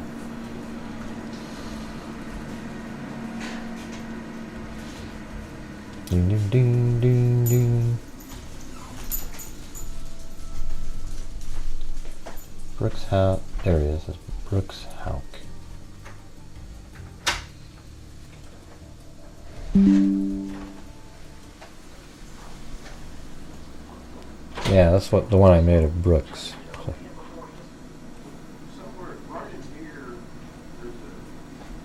This is a double. And it's also much taller.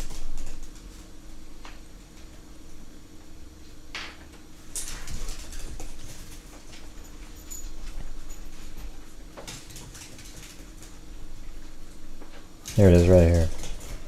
As far as you know, you all did not have plans for a babysitter that night. No, Friday night. no. The plan was all along for you guys to go to the farm. Yes. I know, yeah, we're playing it right now. Thank you.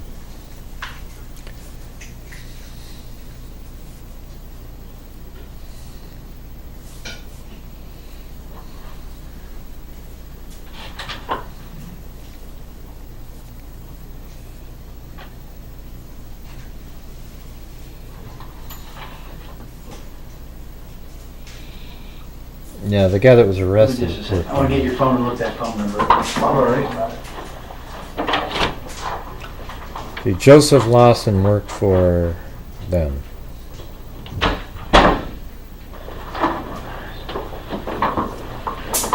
Okay, if we put that number in. Yeah, go right ahead. Do what you gotta do. Looks like you got a couple messages. I don't know how to do that. I've You got an Apple phone. So just, You just want to put the number in, right? or check contacts or however you do it to see who it is. Yeah. 492-1390.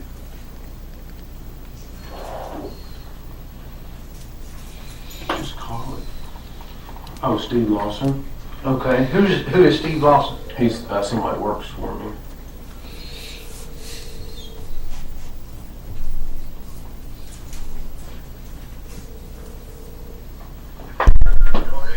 Hey, Steve. Hey, I can't hear you real good. I'm gonna ask you to speak up a little bit, okay? Okay, sir. Hey, I was wanting to know. Hey, I've got some things going on next week. I'm gonna need your help with me. Are you already booked up, or can you help me? I haven't moved up yet. I'm still looking for a place. That's why I needed them numbers from you. All right. Well, I can write them all down and get them there for you. But I was actually talking about doing some more work with your. See, the thing that bothers me the most about this one is he doesn't mention one time that, hey, I'm at the police station. Because he thinks, oh, wow, that'll look weird if I tell him that with the cop. This has to seem really natural. So to me, it feels like they've already talked about this, especially since it appears that his son is the one that they just arrested. Because I do know that the son has a dad with the same name. And here he is talking to this person.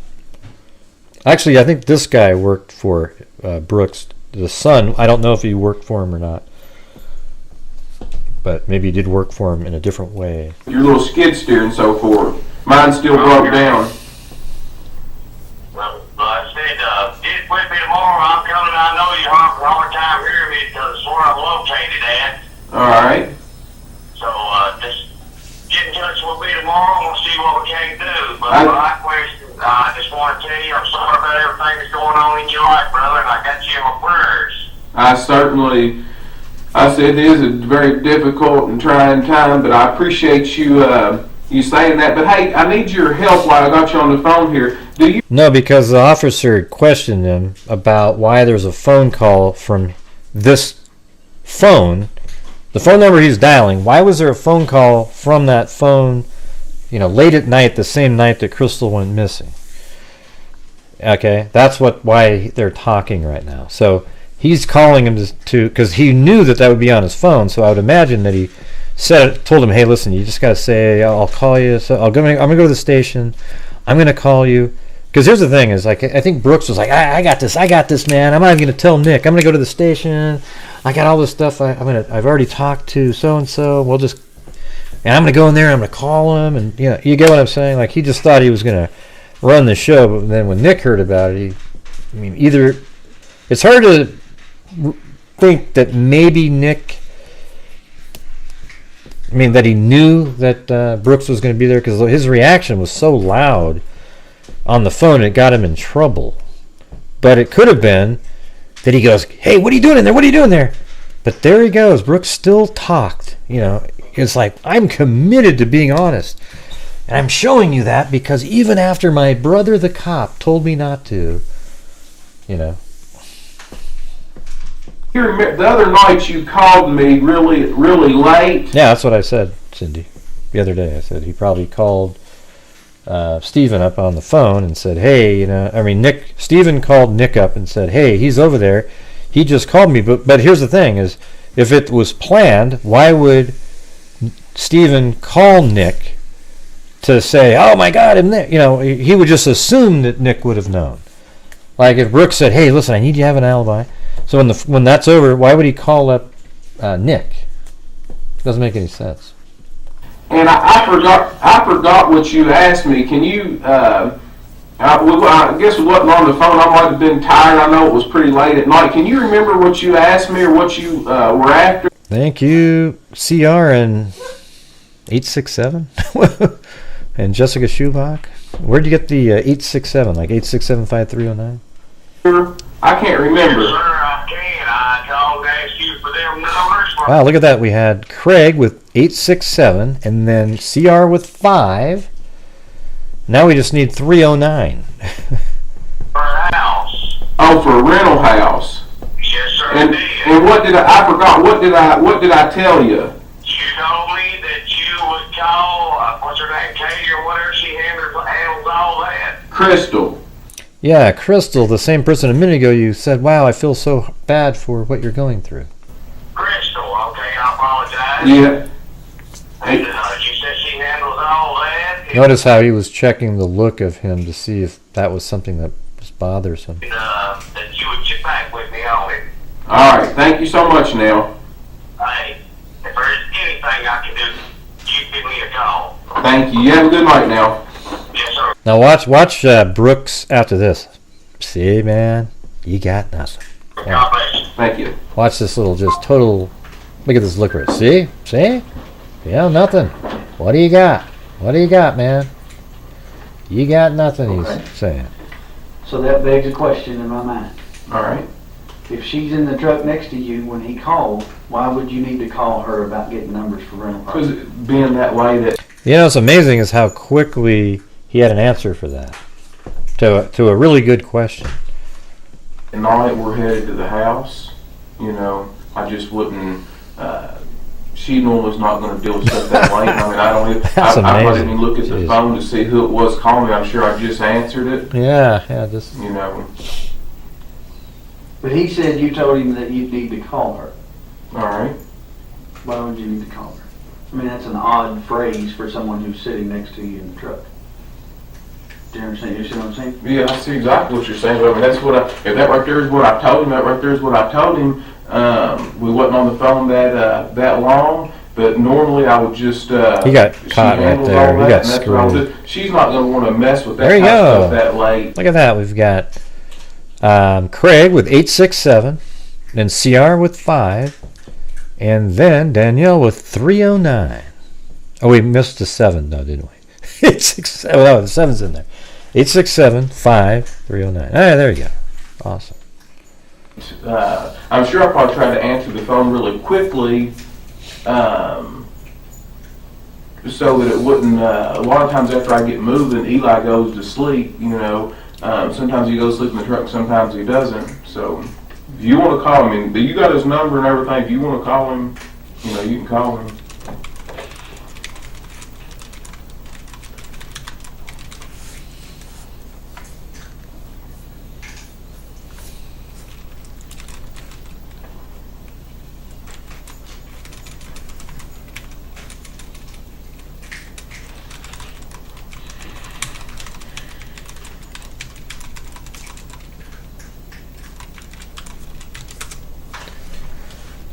What do you think happened? I'm shocked. Okay. Oh yeah, let's just hear the Nick phone call here.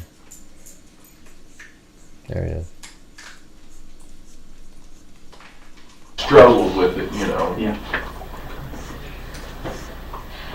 Well, okay. So I guess where I go from here, we're still getting video from different places, you know, that along that route. Can I get this? Sure, go ahead. Yeah. Hello? No. I'm up, Hey, he goes, what the hell are you doing? I'm up here. I know that you didn't know. I'm up here in this interview with the Detective Snow. I've been up here a good little while.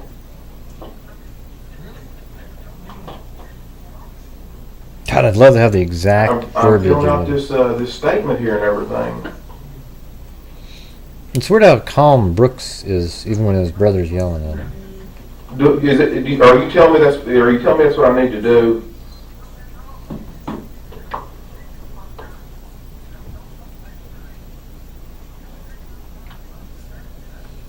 I know that. But the way that I look at it is, I'm innocent. I ain't done nothing wrong. What See, I know you told me innocent people have got jammed up, but if you're telling me to leave. But see, is that what it was all about? Just to get this conversation in there? You know? I'm innocent, you know? Look at, I have nothing to hide. Even my brother doesn't want me to be here, but I have nothing to hide. Is that what this was all about, or was this... Did Nick really not know? I'll get up and leave. What do you guys think? If you want me to...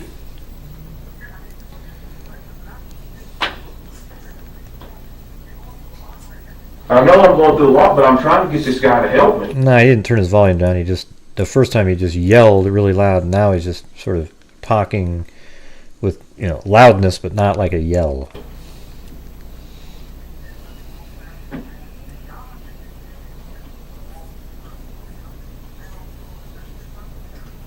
I don't think she's ran off with some other guy. I don't believe that.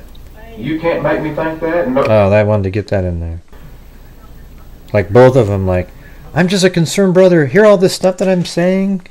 Wow, she probably ran away. The way we're talking is, it's like, we don't have any knowledge. Yeah, I could definitely see that. So first it was Steven's turn, and now it's Nick's turn, right? So it's all planned stuff. So what's going to be cool is when probably at some point they'll come out and say, yeah, that was all planned conversations. Yeah, so do I. I'll do exactly what you're telling me to do right now. Do you want me to get up and leave? Man, I don't think these guys. I don't think these people have got vindictive just to skin me for no reason. Man, this is not their family. This is not.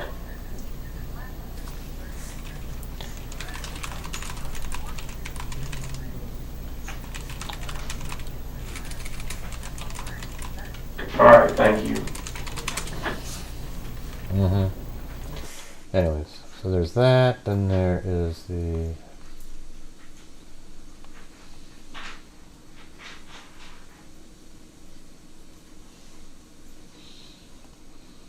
Oh wait, I think I know it. Hold on.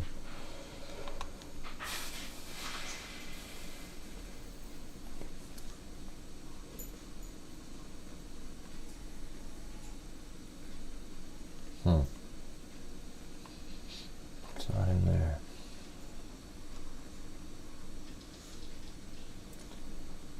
Weird. Yeah, I don't know if I have it sitting here. But anyways, the Nick Houck one, I was just going to play. The FBI interview was hilarious when the... what's that called? The... lie detector test guy, polygraph. He just looked so dumb, the polygraph guy. You know, it's like Nick is a cop. He's not going to listen to you go, well, listen, it's not about, you know, who did this. We know who did this. It's just why. You know, why, Nick? And he goes, what the hell are you talking? Nick's like, what the hell are you talking about? You know? And he's acting exactly how you would do if, you know, you don't want to be arrested. It was actually pretty funny. You have to admit that Nick schooled that guy into oblivion, where it was almost an embarrassment at the end. Now the other two detectives who interviewed him first, they were really good. You know, they kind of, you know, Nick wasn't looking too good for a while there. Let's see.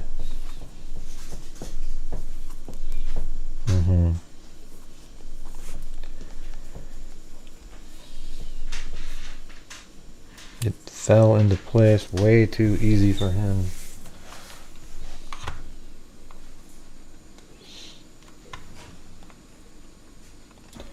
Okay, so now we're going to do the Jason Ellis, which is kind of crazy too here. So Jason Ellis was a police officer who worked on the same shift as Nick did, and I think not too long, like looks like a couple years prior to Crystal Rogers being murdered, was Jason Ellis.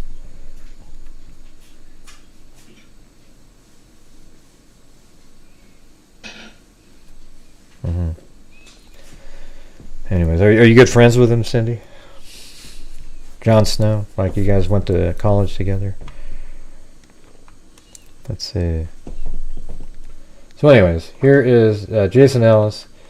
He was found right over here. Yeah, just go ahead and say the detective who interviewed him. Right, so right here is where Jason Ellis was killed by an ambush right up here. Somebody came out and shot, and I don't think there was another shooter. I think it was one. But there was two people here, just like in the Breitigan case yet again. So when Ellis is driving down the highway right here, he's going to take this exit. And when he takes that exit, the person who put the tree on the ground would have to know that he is the next car coming, right? Like he is the very next car. So that means there has to be a lookout either standing up here or, down here saying, here it comes, here it comes. And then boom, you drop the tree, and then he gets out. Like if you put the tree when he's way over here, it's possible that another car might might already be on the freeway somewhere, right? And then all of a sudden you have a different car that's behind the tree. So there's definitely two people regarding the ambush of Jason Ellis. Two or more people. There's absolutely no way that you're just going to throw it down there and hope to God, oh, well, he normally drives home at this time, and then you're standing up on a bank so you can't remove the tree, so you know that the next car coming is Jason Ellis, right?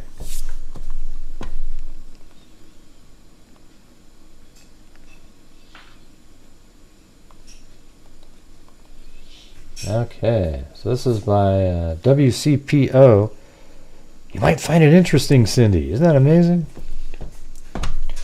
What happened to Bardstown police officer and Cincinnati native Jason Ellis? So this is like this pretty long thing. I mean, look at this. I don't know how long it'll take, but we'll just get through it because it explains the day perfect all the way through.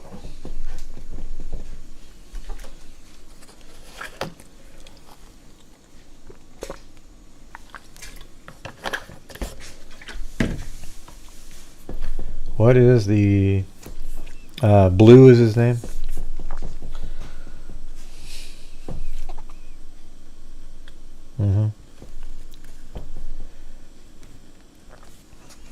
Alright, so here's what I'm going to do. I'm going to show you guys where we're at tonight as just a general feel here. Here we go. Ding, ding, ding. And I'm not even sure that works. But if there was something there, I don't even know if I set it up tonight, but the goal, there is no goal. I didn't put a goal, and it was just more of like a test to see if it works the same without it, and not really. Blue's the Chihuahua's name.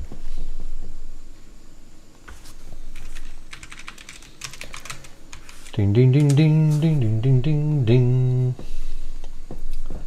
Ding ding ding ding ding ding ding ding ding.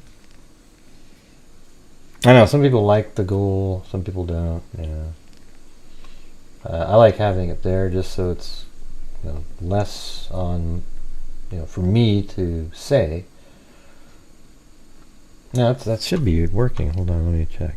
Oh, I know what I need to do. Just a second.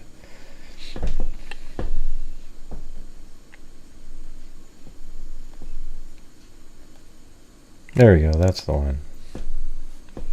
And so we're not there yet. But see how that's, if I don't have it up there, it's out of sight, out of mind type of thing. And I know what it takes on here. So there you go, everybody. If you'd like to help out, you can. If you don't, you don't. All right? But we're not quite there yet. So here we go. This is the Friday, May 24th. And let's see.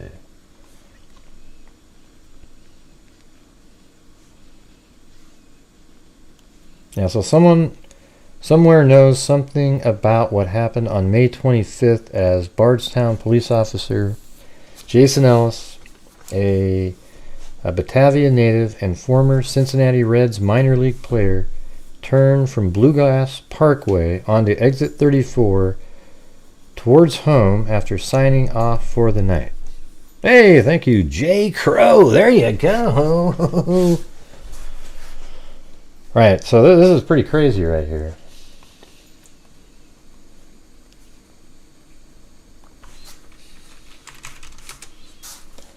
Let's see. Tucked halfway between Louis. This is how it started off. Well, we don't need to do that part.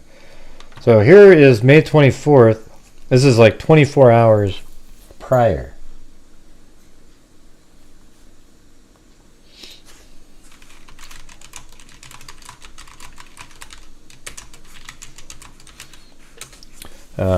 Flat gray ominous clouds stretch across. So this is a pretty cool written, the link's in the description. Exit 34, the last watch. Flat gray ominous clouds stretch across the night sky, casting a shadow over the moon as Officer Jason Ellis pulls out of the Bardstown police station parking lot, wrapping up another second shift. Before hitting the road for home, he relaxes inside the cruiser, a loner since his canine-equipped car is getting painted at the shop. He feels a little lost without his German Shepherd partner, Figo. That's funny, my friend's dog's name is that. I think it was Vigo. 139 Adam off duty, he says, into the dash-mounted radio. Dispatch 139 off duty, the operator confirms. Just as he has for the past 7 years, Ellis calls off his shift for the night. He drives his normal route south down Stephen Foster Avenue, passing the city's Walmart and Cracker Barrel before pulling onto the moderately lit overpass. He veers into the left turn lane and turns onto the ramp for eastbound Bluegrass Parkway. Just about 10 minutes down the parkway, he turns onto exit 34. So this is the night before, and there it is, exit 34 right there. See the 34? You probably can't see it too good, but it's right there. So he takes this exit for Route 55 towards Springfield and Bloomingfield. Yeah, see, I have his complete route home. As a matter of fact, when you take this exit here, normally you would drive and then get on to this route right here. And look, as you can see, there's no other way to get to his home. There might be like a convoluted way. I think I looked one time and there's really no way. Yeah, this river blocks it. So he takes this exit, comes across, drives all the way down, and then at this point passes over the highway and then drives this way down, around, and then ends up at his house right here. So it's really the only way to get there. So that's why he would take that same route every single night. Okay. All right. So exit for Route 55 towards Springfield and Bloomfield, which is home to Lincoln Homestead State Park and Taylorsville Lake State Park. He follows the exit around a sharp, slow incline between two steep rocky cliffs full of blooming greenery. It's late, dark, and desolate, A few more minutes through the winding country roads, surrounded by farmland and wooded fields, he arrives to the somewhat secluded town. Home. At 2:30 a.m., Jason pulls into his driveway, cuts off the ignition, and slides out of the cruiser. His ever-faithful Figo is waiting for him outside while his wife and 2 boys sleep inside. A quick pat on the dog's head, and he's up the steps and through the gate. The shades are drawn and door locked. Amy worries while he's away. That's his wife. Inside, she's asleep, curled up on the wraparound couch. But the sleep is never deep, and she's on her feet when she hears him at the front door, fumbling for his keys. She unbolts the lock, and the two embrace. The petite redhead kisses him goodnight at the door, where 2 sets of boots are lined up. One big, one little, both camouflage. Good night, Mama, he calls after her without discussing his day. It's how he likes to keep things. Exhausted, but not ready for sleep. So that's where when I am done with the show, it's sort of similar. Like sometimes we're done at 11 or something, and then there's no way just to go to sleep, even though I'm really tired. So I just sit around for 2 hours and go to sleep. Exhausted but not ready for sleep, he plops down on the still warmed where his wife slept couch, fluffs up the pillows, and turns on the TV. Denny and Pam Ellis were so proud to welcome their first and only son, Jason, into their family, their small family, in September of 1979.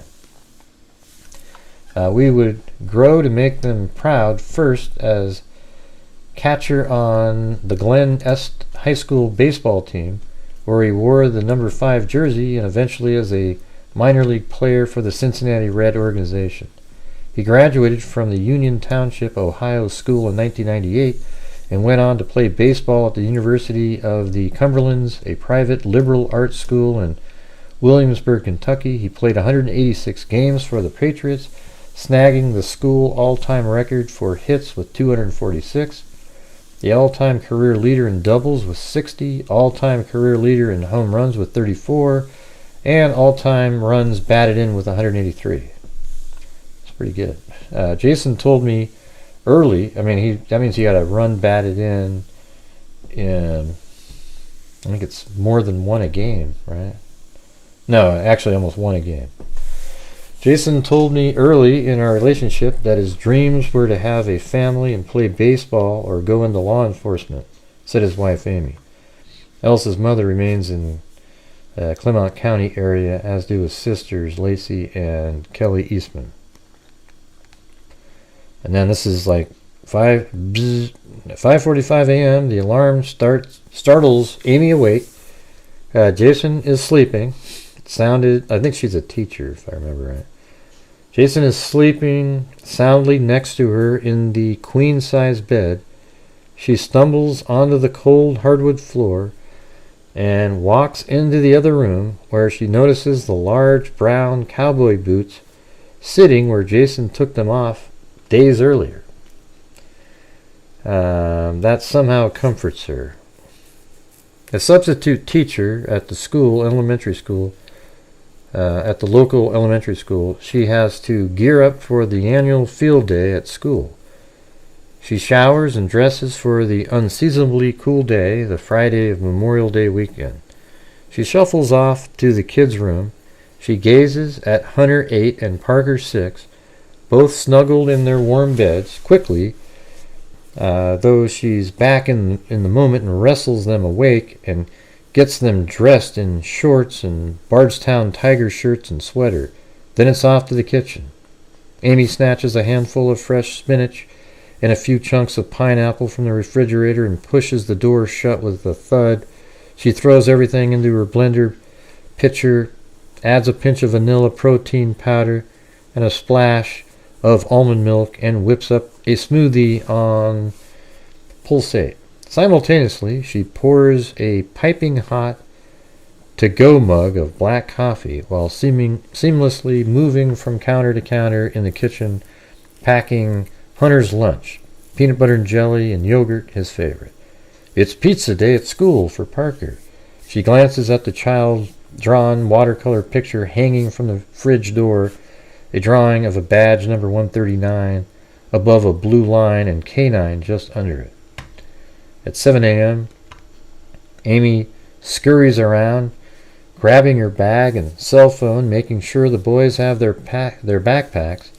They sling their book bags over their shoulder and burst out of the door for school. She closes the door behind them, forgetting to kiss her still sleeping husband goodbye. Oh, man. So this is probably like her recounting of that day. The three pull into the elementary school lot 30 minutes later. The house is quiet as the glistening sun burns off the early morning dew from the leaves on the large shielding maple just outside the front door. I want to see if we can see that. Let's see. Yeah, there you go. There's looks like a, I don't know if that's a maple right there, but it kind of looks like one. There's no street view there.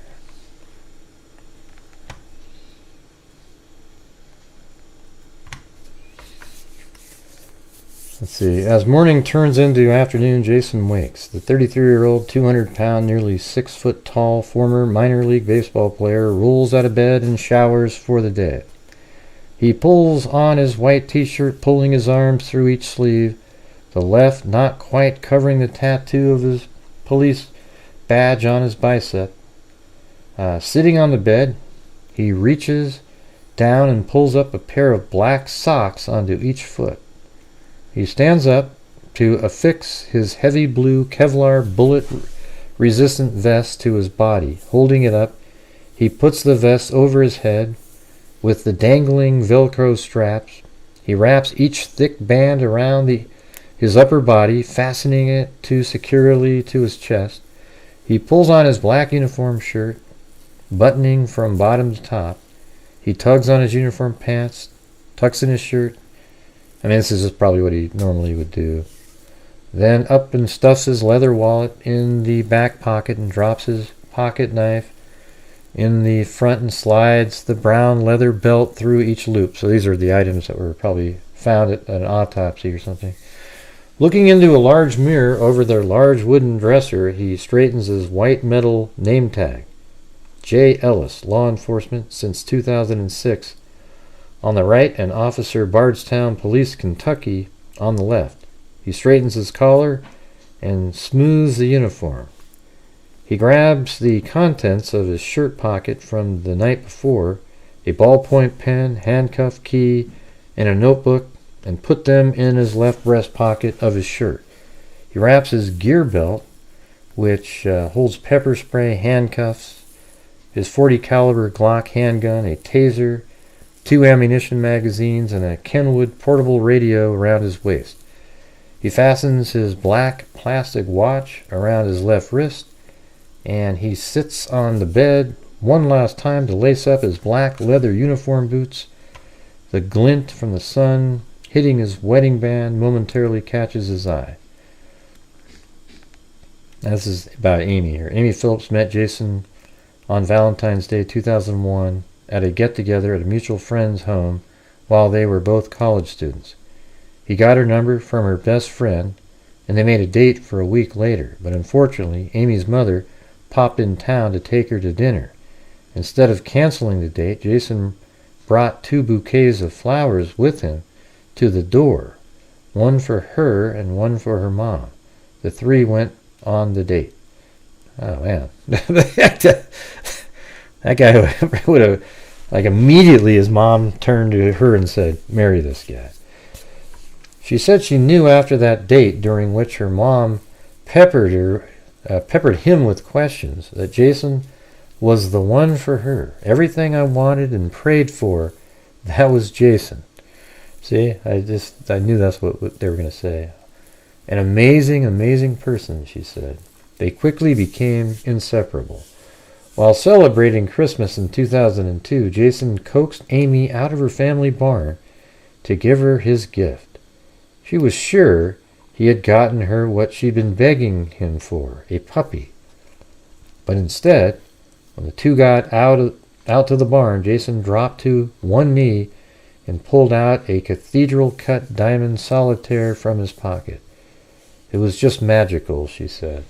They married in October of 2004 at St. John United Church of Christ in Louisville with Pachelbel Canon in D major. Everybody plays that one. Playing, she prepared to walk down the aisle to become his wife. When the doors opened, she said, I only saw him smiling.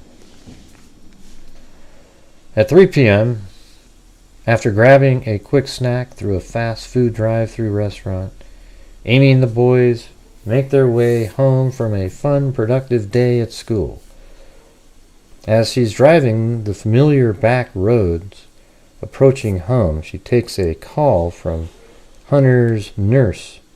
Jason calls and peeps into the phone call several times, but she doesn't interrupt her conversation by clicking over to accept his incoming call. Up ahead, she spots Jason driving towards her in his cruiser, traveling away from their house in his uniform, headed to work. As dust from the dirt... so let's see, hold on. As she's driving her familiar roads back, she takes a call from Hunter's nurse. Jason calls and beeps into the phone call several times. Man, it's like these little moments. She didn't get to kiss him goodbye and all that. Up ahead, she spots Jason driving towards her, his cruiser, traveling away from their house in his uniform, headed to work. As dust from the dirt and gravel roads settles, she smiles and leans to put her car in park. Still on the phone, she rolls her window down, and two tiny voices echo throughout the running vehicle. Daddy, Daddy! Amy places her hand over the phone as the nurse patiently waits on the other line. The couple chats briefly and agrees to meet at the baseball field later, where Parker has a t-ball game which Jason is coaching. I'll just see you at the field, he says. I love you. I love you too, she says, before hurriedly reconnecting to her phone call on hold. They both nod and continue to get on with their day in opposite directions. Jason makes his way at 3:52. Jason makes his way to the police station situated next to the sheriff's department at County Courthouse on Plaza Drive, just minutes outside of downtown Bardstown. Dispatch 139, Adam, chimes in. Jason just before 4 p.m. Go ahead, 139. The dispatch operator responds. 139 on duty. Copy. 139 on duty. His night begins patrolling his beat, which includes parts of historic downtown Bardstown, founded in 1780, and just 130 miles south of his hometown in Cincinnati. Bardstown is where folks sit on the sidewalks of North 3rd Street, sketching vividly scenic watercolors and talking about their busy summers ahead, where reenactors still dress up in Civil War garb for battle at Bardstown, and where others mosey out of a mammy's kitchen with bellies full of fried bologna sandwiches and a slice of caramel meringue pie. This is the land of Kentucky, hot browns and bourbon. It's a town Jason has come to call home. So Jason joined the Bardstown Police Department, a force of 27 sworn officers, in 2006, and just 2 years later was named the department's sole canine officer. He received the Governor Award for impaired driving enforcement on 2007-2008. He was named Officer of the Year in 2008. The police department dates back to 1824 with 12 men who volunteered to keep things in order. Prior to that, the town was patrolled by the local sheriff and his deputies. In the 1950s, the town marshal was appointed to enforce the town ordinance. 15 years later, a police force of 6 men was appointed. According to the Bardstown Police Department, several marshals came and went unsuccessfully due to the high alcohol consumption, which led to regular violence and disorderly conduct. Hunter was given a $600 annual salary and served 2 terms. Let's see. That was until Marshal George Hunter was sworn in January 14, 1968. In 1863, 4 men were enlisted and paid $20 a month to patrol the streets. Rick McCubbin, who joined the force in 2010, is the current chief of police. Anyways, at 5:40, Jason finishes up a quick traffic call and rushes to Dean Watts Park, where his son's team, the Cardinals, have already started. He coaches the team with fellow officer Andrew Riley. Amy sits in the crowded stands cheering on their son and notices that her husband arrives 10 minutes late with a serious scowl on his face. Still in his officer uniform, he hustles onto the grass and dirt field between shortstop and third base, joining his team, all donning red ball caps and red jerseys tucked into light gray pants. His black outfit soaks up the late afternoon sun, which is reflecting off his black sunglasses. He stands, hands on his hips, as the next batter steps up to the plate. The air is thick with popcorn, enthusiasm, and sweat. Good job! Woo! Run! Buzzes throughout the stands of eager and tremendous proud parents as the players run around the bases. Jason Ellis played baseball virtually the time he was old enough to hold a bat, first in T-ball, Batavia, then on Little League. His dream was to play professional baseball, and he nearly achieved it. In 2002, and just after passing the exam for the Kentucky State Police, Ellis got a call asking him to sign as a free agent for the Reds. He was signed by the Cincinnati Reds minor league team and played for the Mustangs in Sarasota, Florida, and in Billings, Montana. 3 years later, he left the game just before his first son, Hunter, was born. Amy Ellis said he left baseball for many reasons of his own, but then he turned to his other dream, being a cop. Anyways. So you guys, look what happens when we're doing the reading, everybody. Here we go. It's the... At 5:48, just a few plays into his son's game, his police radio squawks and Jason is called to another location, this time on a domestic situation. Dispatched to 139 Adam and 133 Adam, the operator chirps over Jason's radio. 139, he responds.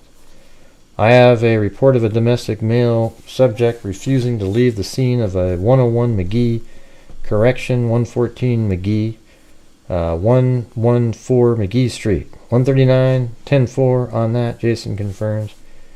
He leaves the field, hurried, forgetting to say even a quick goodbye or to kiss Amy, who was sitting in the stands with a handful. Was he hurried, forgetting to say even a quick goodbye, or probably to kiss Amy, who was sitting in the stands with a handful of fellow T-ball moms. She continued her conversation with those around her, shrugging it off. She glances down, noticing a star tattoo on one of the other mother's feet. Amy discloses her secret of wanting to get a tattoo herself. She tells other mom that if she were to ever get a tattoo, it would be of Jason's badge matching the tattoo he has on his left bicep. That is, if anything were to ever happen to him, she says. Just a few miles away, Jason pulls up to the disturbance on McGee Street, just outside the downtown main drag. The dispatcher shares more details just before he gets out of the cruiser. 101, I've got a residential armed over at 113 Limestone, 113 Limestone. The subject is on the front porch and is refusing to leave. I advise her to stay away from him until you all got there, the dispatch operator relays to Jason. He gets out of the cruiser and approaches the victim. She tells Jason that her ex-boyfriend, whom she only dated for a week and who does not live with her, was at her house when she arrived home. He broke in, she tells Jason, and refuses to leave her front porch. Jason turns to speak to a few young witnesses who tell the officer that they saw a man kick in her back door. They identify the man who is still on the porch. Jason observed the dented door as the ex-boyfriend admits to his refusal to leave. Jason writes a ticket and leaves, telling the man to immediately leave the premises. At 6:30, Jason drives back to Dean Watts Park just as the ball game is wrapping up. Kids and parents are packing up and heading out. Amy has an impending ride along with Jason that weekend, but has an overwhelming urge to go with him tonight as he leaves the game again without a goodbye. She leans in to confide in her friend in the stands. I just feel like I want to spend time with him. I miss him. She tries to call him twice, seeing if perhaps she can ride with him during the remainder of his shift. Her calls go unanswered. As the sky shifts with dark puffy clouds looming overhead, she and the boy scuttle home for the night. So the kids playing baseball head home. This is Jason Ellis. 8 o'clock. Amy and the boys are bushed when they get home. They pile into the couch and flip on the Disney Channel. It's a perfect Friday night. The only thing missing is Daddy. One by one, their eyes grow heavy and they fall asleep. Amy found out she was pregnant in November of 2004, just a month after they were married. Hunter, now 8, was born July 27, 2005, with Down syndrome just 2 weeks after Jason left baseball. Parker 6 arrived 2 years later. Many comment that Parker is the spitting image of his dad, but what Jason saw was his son, who shared a love of baseball with him. With matching buzz cuts, both the energetic boys played baseball with their dad, a dad who was hands-on, always playing and horsing around. He was always fun, always laughing. He's just an amazing, Amy said. We were his life. At 9 p.m., Andrew Riley, Jason's best friend, co-T-ball coach and fellow officer, comes on duty for the night. Dispatch 126. Go ahead, 126. 126 on duty, chirps Andrew. Copy, 126 on duty, recognizes the operator.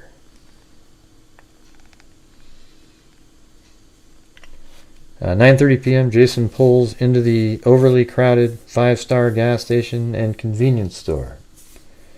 He's making a quick pit stop at his regular watering hole, where his normal nightly grab is a bottle of Mountain Dew and a can of Copenhagen long-cut dip.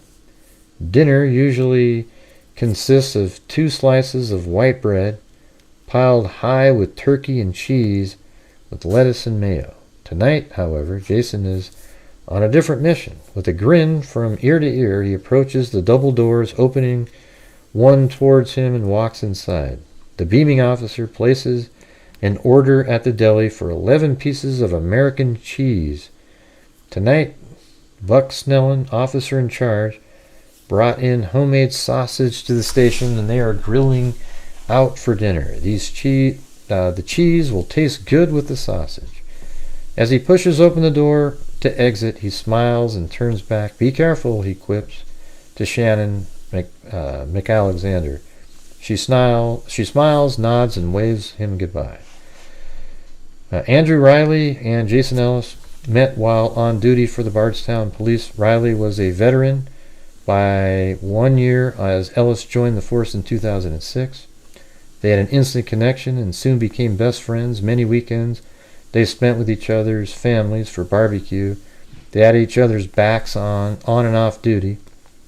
We were best friends from the get-go, said Riley.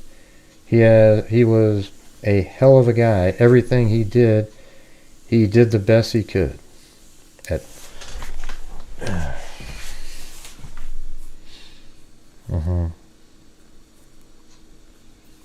Yeah. What does that have to do with this, Gummo? Anyways, at 10:55, Jason sits idle in his cruiser in the early childhood center parking lot on Cardinal Drive, working on a crossword puzzle as Andrew Riley pulls his cruiser up alongside Jason's driver's side window to shoot the breeze about everything and nothing, about their lives and their wives, like they do most nights during downtime. They take a quick break from a seemingly slow Friday night. At 11 p.m., Amy's still asleep in the living room and is roused by her phone. She misses the call but recognizes the number as her husband. Groggy, she touches the screen of her phone to find his number in the recent call log and presses. Over in Bardstown, his phone rings. "What are you doing?" he answers. "We're sleeping," she mutters softly, with her boys still slumbering next to her on the couch. Before hanging up, he tells her he tells her the same thing he always does before hanging up. "Okay, I love you." "I love you too," she says. "See you when I get home," he says. At 11:25 p.m., Andrew Riley shoots text messages back and forth with his jokesters of a friend Jason. Let's see. "Man, you got to drive by the tavern and look in the window above Hearst facing the tavern." He pushes a text message to his friend Riley. Jason, referring to Hearst drugstore on the corner in downtown Bardstown, where there's a large cardboard cutout of Jason looming in the window. "That's awesome," Riley quickly types back. Jason is dispatched to East Doherty Avenue and Allison Avenue for a disorderly complaint. At 12:05, the moon is full, lighting up the crisp, clear sky as Jason reaches the scene on Allison Avenue.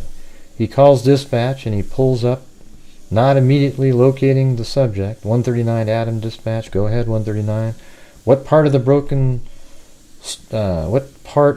story I'm getting here?" Apparently the subject is inebriated, so he had gotten into a vehicle with his wife and has already left. 139, he's laying down in the roadway in the middle of the road. Where? That's kind of crazy. "Where at, dispatch?" "I'm at Allison and Forest." "Are they on the other end of Forest?" Slight frustration in his voice. Letting his finger off the cruiser radio, it lets out a beep. "It doesn't know where he's at," he said. "He's behind the... Close the park," clarifies the office operator. Jason finally sees a one-armed man in the middle of the road. He is bloody and cantankerous. His name is Joseph William Hamilton. Hamilton, with a crazed look in his blue eyes, has blood seeping through his brown, buzz-cut hair from falling in the street. Jason chimes into the dispatch again. "Do you have EMS en route to this?" 139, that is correct. They were paged the same time we gave it to you. 10-4, subject is conscious, talking. He appears 10-4. If they want to continue and check him out, and then we'll go from there. At 12:12, Andrew Riley gets to Allison Avenue just after an ambulance. He turns on his emergency light bar atop his Crown Victoria. Riley peers over and sees Jason's cruiser facing the same direction. Riley doesn't see the need to get out of his cruiser, watching Jason walking beside the one-armed man, talking to him as the stretcher wheels into the ambulance. The EMT hoists the profanity-slurring man on the gurney into the emergency vehicle. Man, you guys, where's the reading fees tonight, man? This is a long one. Gray sounds fine now, but Gummo is answering a question nobody asked. That's funny. Those don't operate like others, so updates mess them up. I don't know what that means. Anyways. It was 2015. All right. 2013, and then Crystal Rogers is 2015. This is 2 years before, but he worked with Nick Hauk. It's 2013, and then man, I should throw myself in jail a couple times earlier. Let's see. At 12:15, EMS transports Hamilton to Flaggett Memorial Hospital. Jason sighs heavily into the two-way radio as he gives a heads up to the dispatch. We'll probably end up getting a call on him from from Flaggett, just advising now. I'm heading down that way. Subject pretty intoxicated, belligerent. 1231, dispatch 139, 122. Go ahead. As predicted, Hamilton is causing drama at the ER. 139, 122. Need you to go to Flaggett Hospital. Male subject that EMS just brought in has become disorderly. And at 1232, Riley peers down at his phone as it beeps from a text message from Jason, who is flustered that he has to deal with the drunken man for the second time tonight and misses out on the opportunity to nab a speeding car in his sights. Hopefully, at least they get a citation, Jason texts to his buddy. 1233, Jason guns his cruiser towards the hospital, but before he can get there, Hamilton starts kicking and punching the emergency workers who are trying to help him. Hospital employees, including security guard Bart Frederick, rush to confine the thrashing patient. Moments later, Jason is at the hospital. 139 on scene. Jason sluggishly makes his way from the car to the sliding glass door and proceeds inside the moderately busy ER. He sees Hamilton restrained, face down on the gurney. He walks over to the still seemingly intoxicated man, who looks Jason up and down, recognizing the officer towering over him. I know you, Hamilton. Yeah, I've dealt with you before. Slightly garbled, Hamilton looks up. I'm gonna haunt you. Okay, shrugs the tolerant officer. The strapped-down man relentlessly antagonizes the officers. I'm going to find you and F you up. The man fumbles over his words, slurring gibberish at the officer. I'll choke you out and kill you, he said. After blowing off the idle threats of a late Friday night drunk, Jason talks to the doctor treating Hamilton and relays to her that if Hamilton is medically cleared for his road rash, then he will take him to the county jail. He chats briefly with Frederick, the cheerful hospital security guard, wearing black gloves matching his black uniform, for a bit about a mutual interest. Let's see. Hey, did the Reds win? Queries the security guard to Jason. Yeah, Votto homered. Brandon Phillips homered. Jason confirms the high-scoring game with a bit of newfound enthusiasm. You busy tonight? Not really. At 1:20 a.m., once medically cleared, Jason arrests and leads Hamilton out of the hospital. With his hands on top of Hamilton's head, he pushes his body down and situates him into the back seat, which has a cage-like barrier between him and Hamilton. 139 dispatch, 139, go ahead, says the female operator in a chipper tone.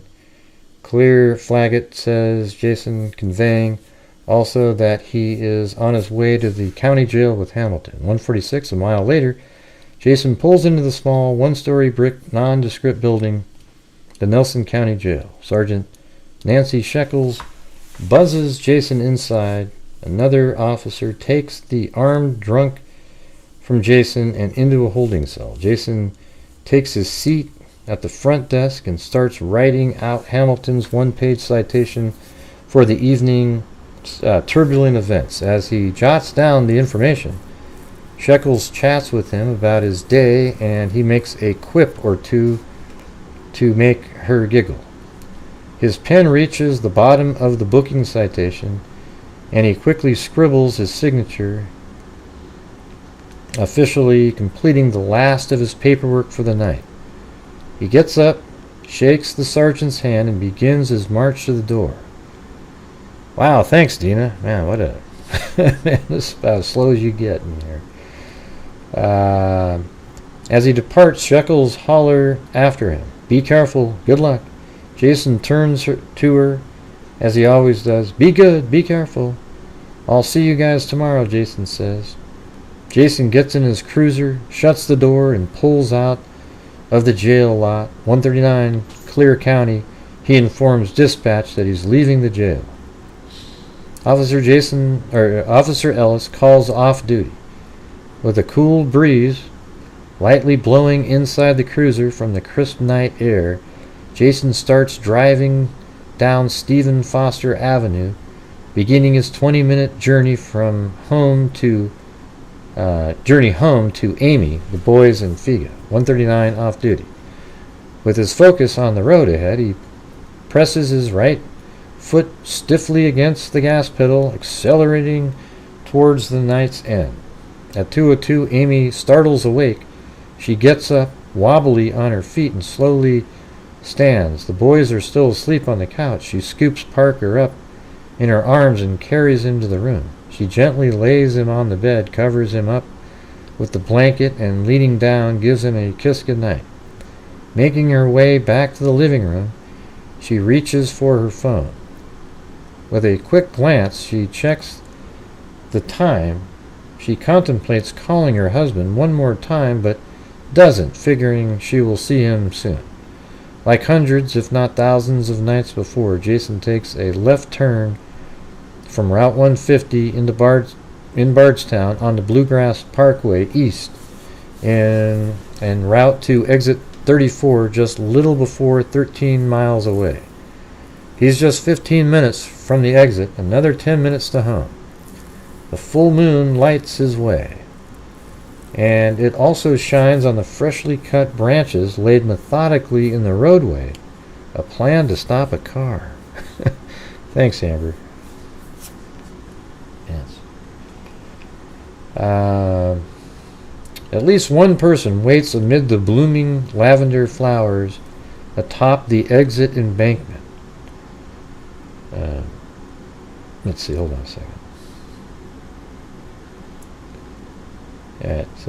And it also shines on the freshly cut tree branches laid methodically in the roadway. So that's the ambush, like the tire in the Brightigan.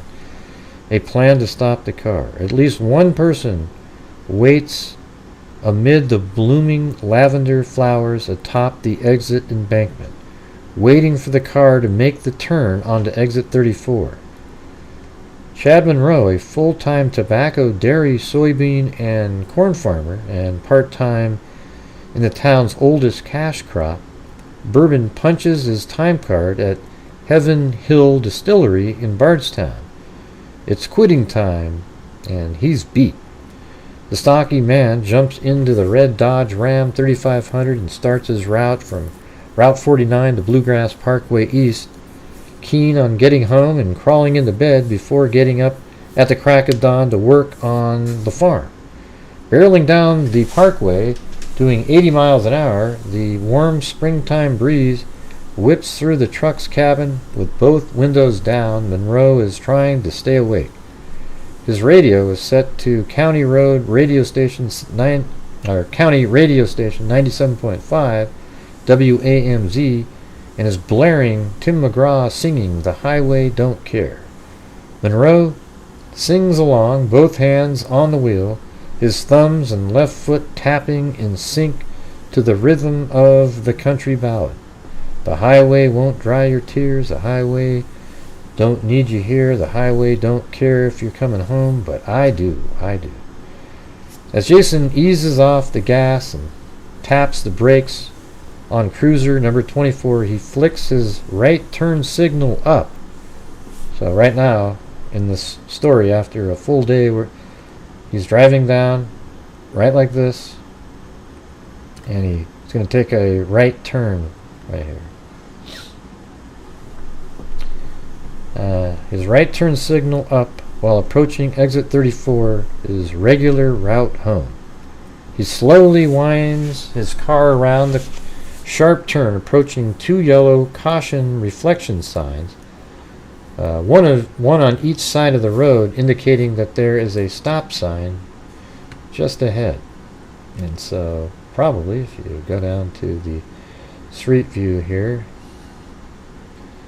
you might be able to see there's probably, there they are, the two reflection signs right there. See? There's even a couple more going around the corner there. The diligent civil servant turns on the cruiser lights, warning other drivers. Wait, hold on a second. He slowly winds his car around the sharp turn, approaching two yellow caution reflective signs, one on each side of the road, indicating that there's a stop sign just ahead.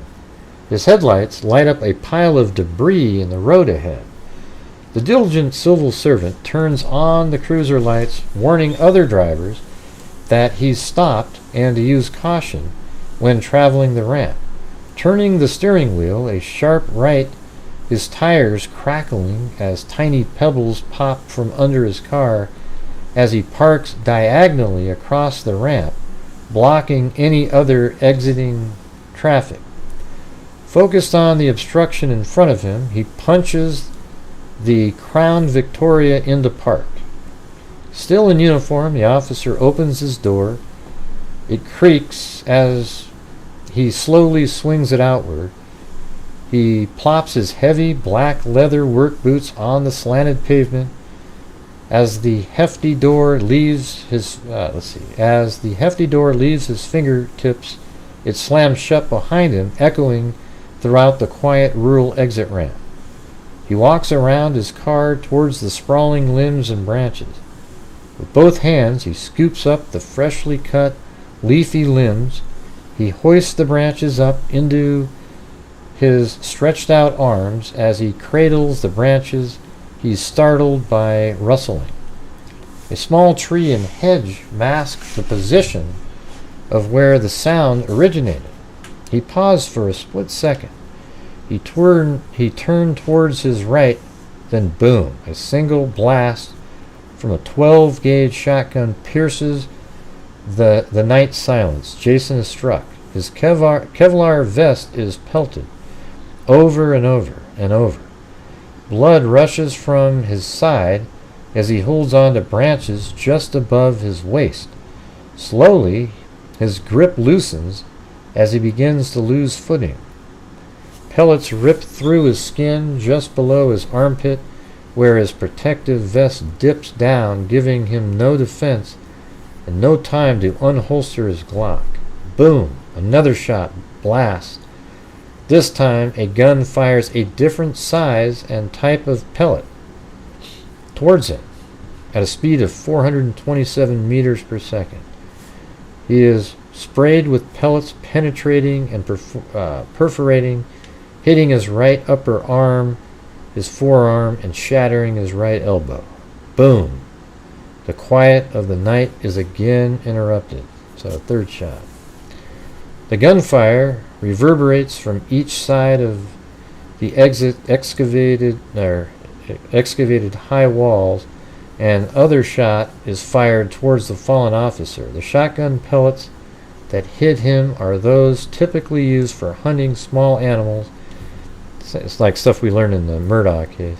Target shooting and skeet or trap shooting, also known as clay pigeon shooting.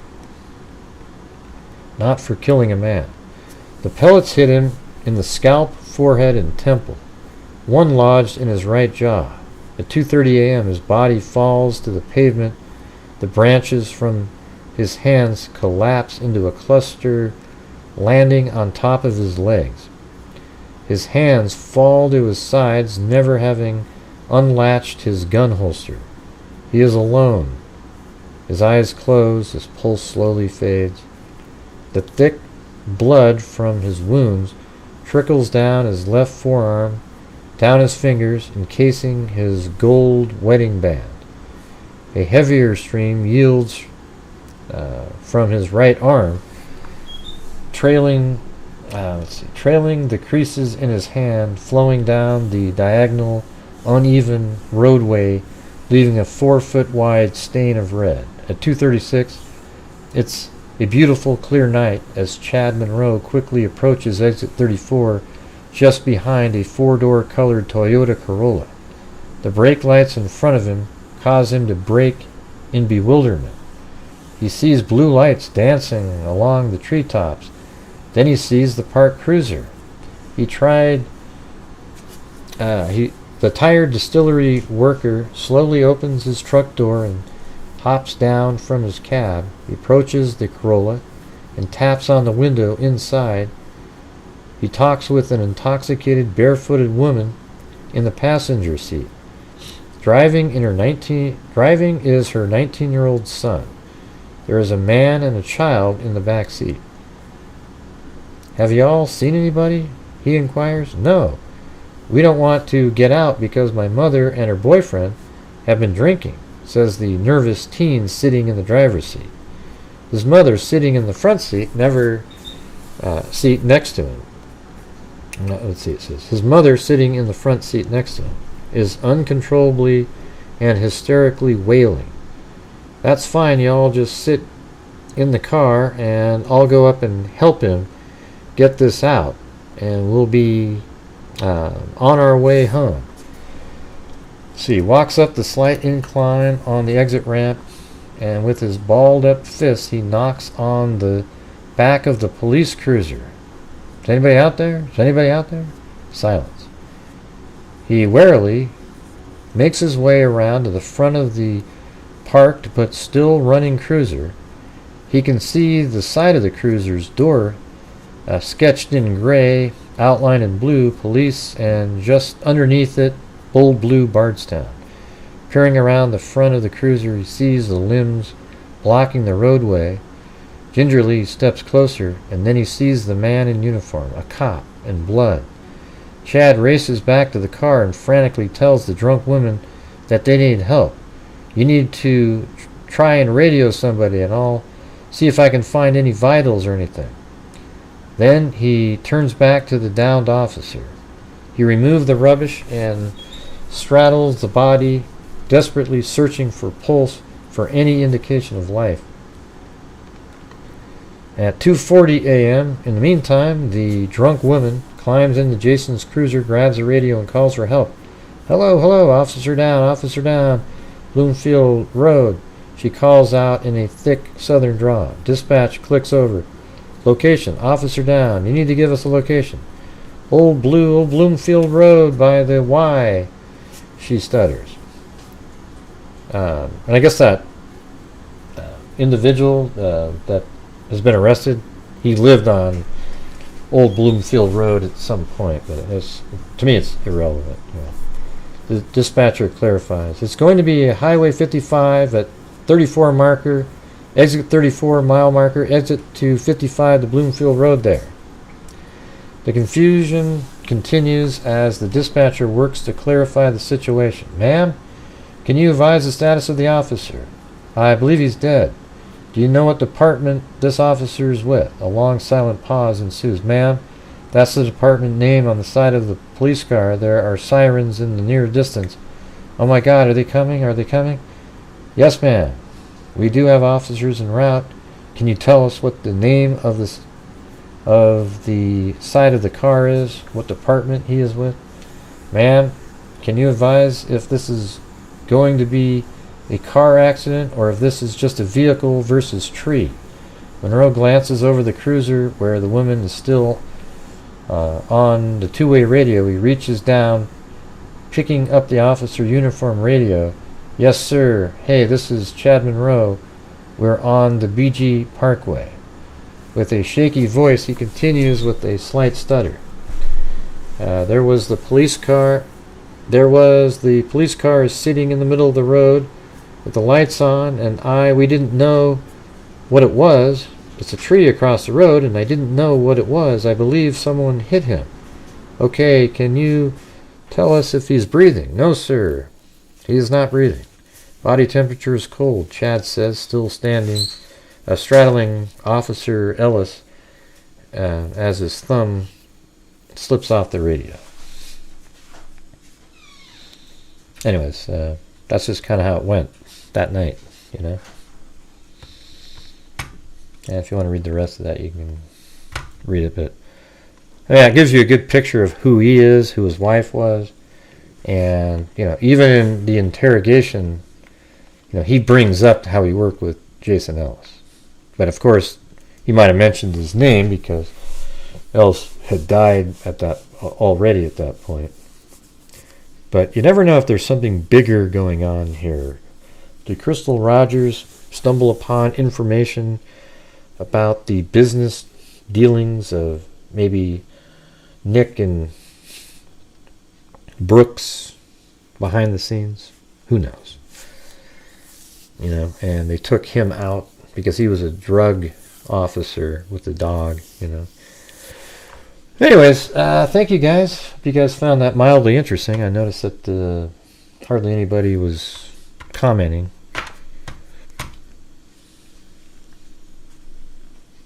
It just seems like, what are the odds, you know? Another murder. You've got Ellis, you've got Tommy Ballard, and you've got Crystal Rogers.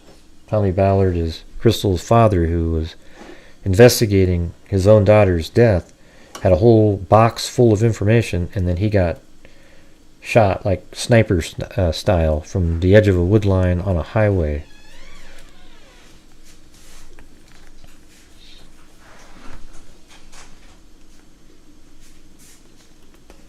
Yeah, as I said earlier, this is from WCPO. It was actually written by Jessica Knoll, and it was posted on January 5th, 2014. But it was updated May 25th, 2023. So it probably added some detail about it. Because, I mean, I think it was all based on information. I mean, literally what people said. Anyway, thank you to K-Me, Amber Maiden, Zozo. By the way, let me ask you, do you guys like the goal at the top of the screen, or do you rather just have it be nothing? let me do a poll. You know, let's see.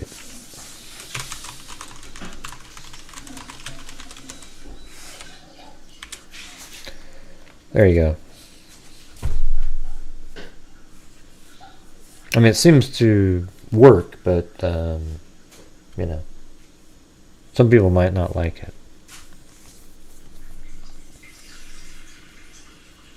Yeah, I guess maybe flash it from time to time. There you go.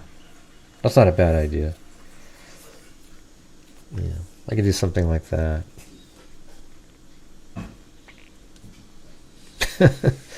You look for it now. So it looks like 84%-ish, you know. I know, that's what I've seen, Amber, like tonight, right? When it hit the 250, it went...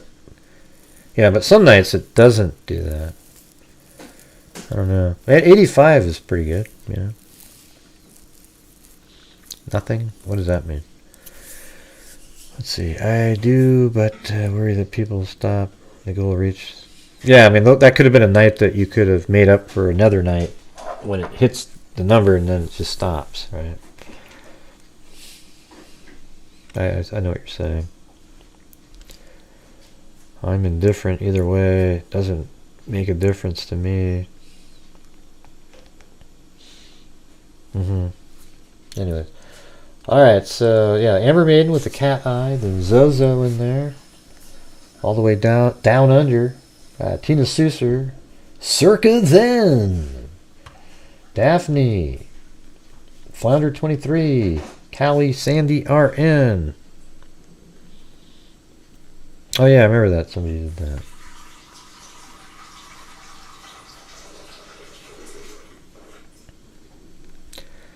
I don't know what I think. I mean, it's weird, right? Because, you know, you set the goal, and then when it gets to the goal, then the goal's done, you know. But then there's nights where, you know, there's no goal and we do really well, and then there's nights when there is no goal and we do really bad. And so I'm just not really sure. I don't know. I mean, obviously, Streamlabs made the ability to do something like that, so I don't really have I'm sort of in the middle, you know, of what to do with that. So, anyways, okay, then it was Callie, Sandy RN, Eugenie, Cindy J, CR, Lisa Valenzuela, and Tammy Morell with a cat eye, Daphne, Valerie H, and there's the Chadaskadum, which I thought was the name of a chicken, a chicken dish. but it wasn't. And then Mag, and then Claudia Neubauer, Gwendolyn B, Simply Me, Traveling Teresa, Gwendolyn B, KME, Charisma, CR, Allison Cosgrove, Jessica Schubach, Craig, CR, Danielle, J. Crow, Dina, Amber, Maiden again. So, anyways, I don't know. I'm trying to think about that. Like, if you have the goal up there, at least it's something. I like the idea of just showing it every once in a while.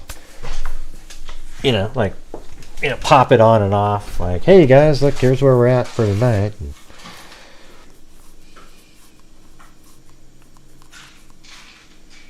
let's see. Well, I guess that's it. So, what did you guys? Did you find the show tonight interesting at least? You know, we had the BTK one, and we had the Jason Ellis, and then we also did the press conference again for people who hadn't seen it. In the Danelo, whatever the hell is case, and you know, that was pretty good. What if you did a goal and an extended goal? Because then it's like, well, then why do I have a goal?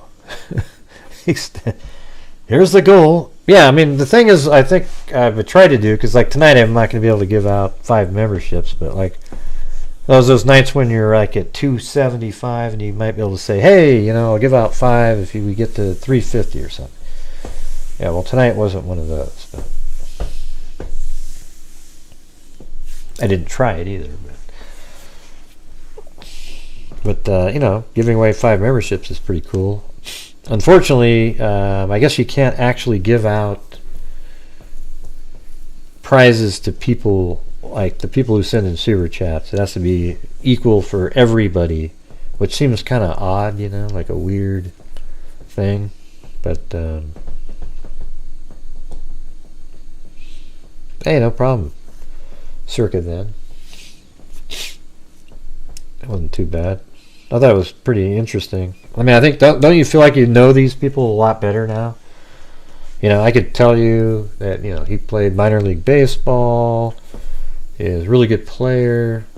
They met at like sort of a gathering with friends, and then they had a first date, and but then his mom shows up, so he shows up, brings them both flowers, and that was it, man.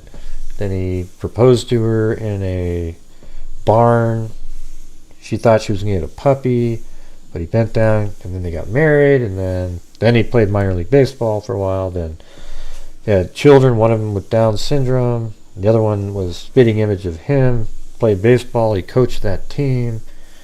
You know, you can go through the whole damn thing. I mean, it's like... Now, that was pretty interesting. His wife, Amy, is a school teacher, or a substitute school teacher. And yeah, it was weird how they just sort of did a 24-hour period. And what sucks is they didn't get to have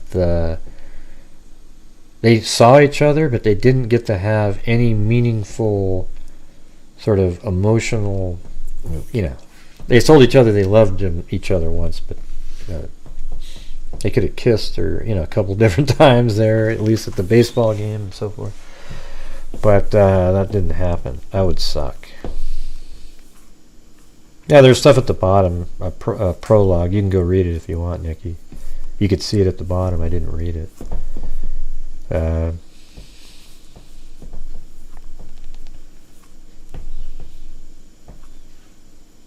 Yep. Yeah.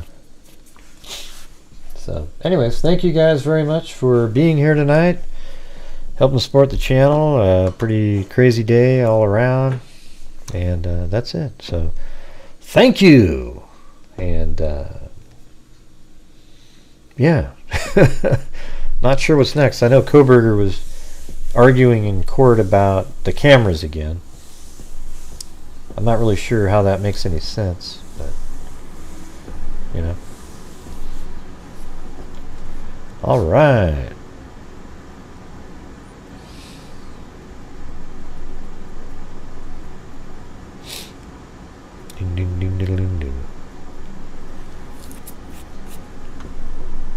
Okay. All right. See you guys later. Thank you very much for watching. And as I always say, be safe out there. They don't want cameras even in trial, Amber? God, that's ridiculous. Jesus.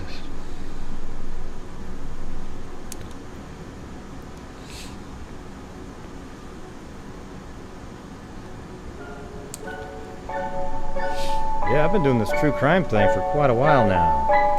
And I know this whole it's not a good time, place I have not seen for one trials. person that is a crime If they both don't want it, there's almost no chance it'll be I'm a televised. certified human lie detector. Gonna get ya on a stretcher if you try and play me like an old projector. Crime sector. Good night, Freakazoids. Good night, Matt. Good night, Circa Van. Good night, Danielle.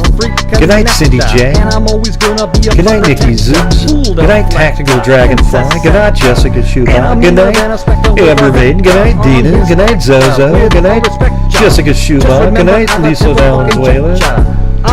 Good night, another old GHI freak. Good night, Cheryl. Good night, Gemma.